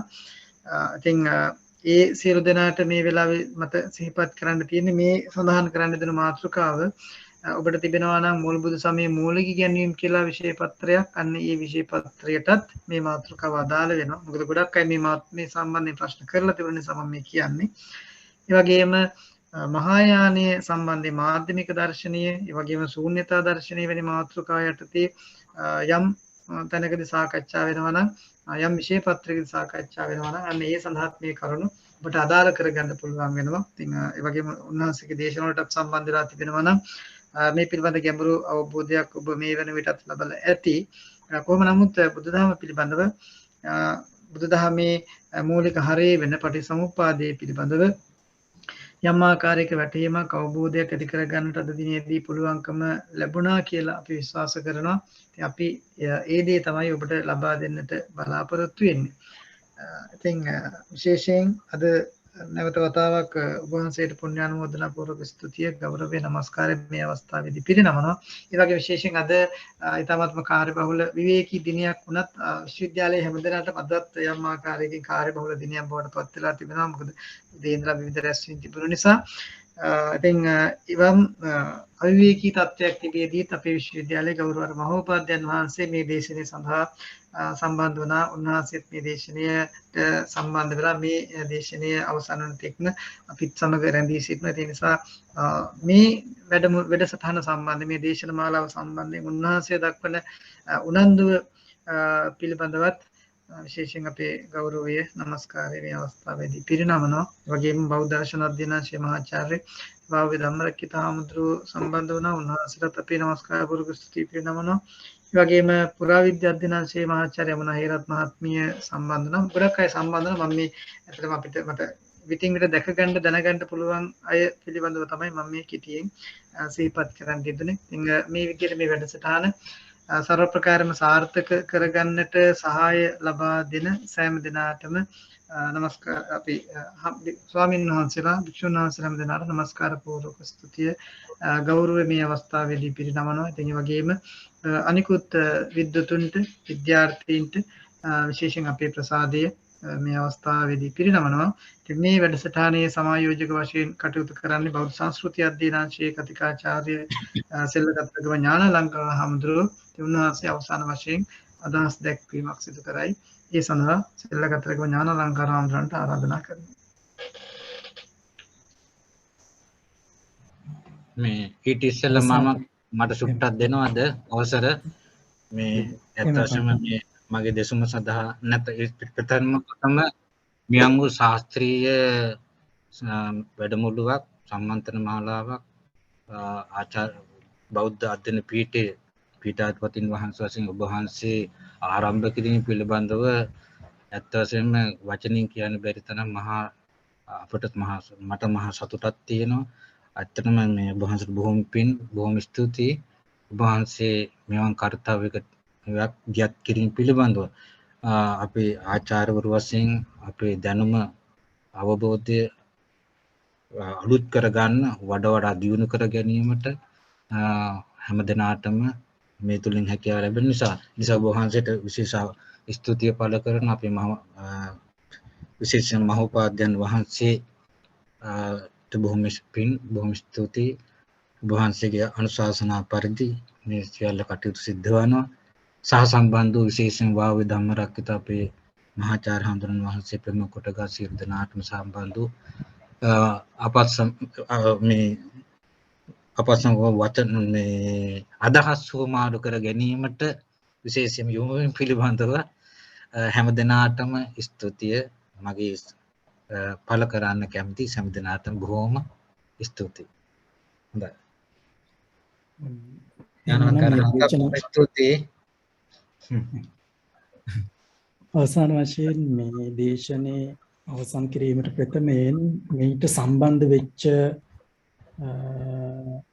විද්‍යාර්ථියෙක් හෝ විද්වතෙක් විසින් ඉදිරිපත් කරපු අදහසකින්ම මේ කාර්ය අවසන් කරන්නයි බලාපොරොත්තු වෙ. එහි සඳහන් කරනවා හරිම සාර්ථක දේශනයක්. හරිම සාර්ථක දේශනයක් හාමුදුරනේ ඔබ වහන්සේලා සියලු දෙනාටම ගොඩක් පින් කියලා. එහෙමනම් එයයි බලාපොරොත්තු වෙන්න පුළුවන්. මම හිතන්නේ මේකට සම්බන්ධ වෙච්ච අයගේ ඕක නම් අදහස එයයි අපි බලාපොරොත්තු වෙන්නේ. සහ අවසාන වශයෙන් සිහිපත් කරන්නට තියෙන්නේ මේ හා විශේෂයෙන් මේ මාර්ගෝපදේශකත්වය ලබා දීපු බෞද්ධ අධ්‍යයන පීඨයේ පීඨාධිපති අවසරයි අතිගෞරවනීය ඉලුකේවිල ධම්මරතන හාමුදුරන් වහන්සේ, ඒ වගේම හිටපු පීඨාධිපති අවසරයි මහාචාර්ය පූජ්‍ය වාව්‍ය ධම්මරක්කිත නායක හාමුදුරන් වහන්සේ, ඒ වගේම මේ හා සම්බන්ධ වුණු බොහෝ විද්වතුන් මම දැක්කා. නමුත් මේ අවස්ථාවේ සියලු දෙනා සිහිපත් කරන්නට හැකියාවක් නැහැ. ඒ වගේම විශේෂ ස්තුතිය පිරිනමන්න කැමති මේ කාර්යය බොහොම හොඳින් සාර්ථක කර ගන්නට එහි සමාරම්භක දේශනාවේදී බොහොම හොඳින් ඒ කාර්යය විශේෂයෙන්ම අපි බලාපොරොත්තු වෙච්ච විදියටම ඒ විද්‍යාර්ථීන්ට විද්වත් සමාජයට කතා කරන්න පුළුවන් විදියේ මාතෘකාවක් ඔස්සේ කරුණු ඉදිරිපත් කරන්නට යෙදුණු අවසරයි මහාචාර්ය පිටිගල විජිත නායක හාමුදුරන් වහන්සේට. එහෙමනම් ඒ වගේම තමයි මේ අවස්ථාවේ ගැටලු මතු කර ප්‍රශ්න මතු කර ඒ වගේම ඒවා निराකරණය කර ගැනීමේ අරමුණින් යම් කරුණු විමසූ ඒ සෑම සියලු දෙනාටමත් මේ අවස්ථාවේ බොහොමත්ම ගෞරවය ඒ වගේම තෙරුවන්ගේ ආශිර්වාදය අදිෂ්ඨාන කරනවා. එහෙමනම් මේ කාර්යය මේ විදිහට සාර්ථක කරගන්න උදව් කරපු සම්බන්ධ වුණු සෑම සියලු දෙනාටම බොහොමත්ම ස්තුතියි. එහෙමනම් අද දවසේ මේ විශේෂ දේශනාවේ කටයුතු මෙතනින් අවසන් කරනවා. සියලුම දෙනාට තෙරුවන් සරණ අදිෂ්ඨාන කරනවා. තෙරුවන් සරණ.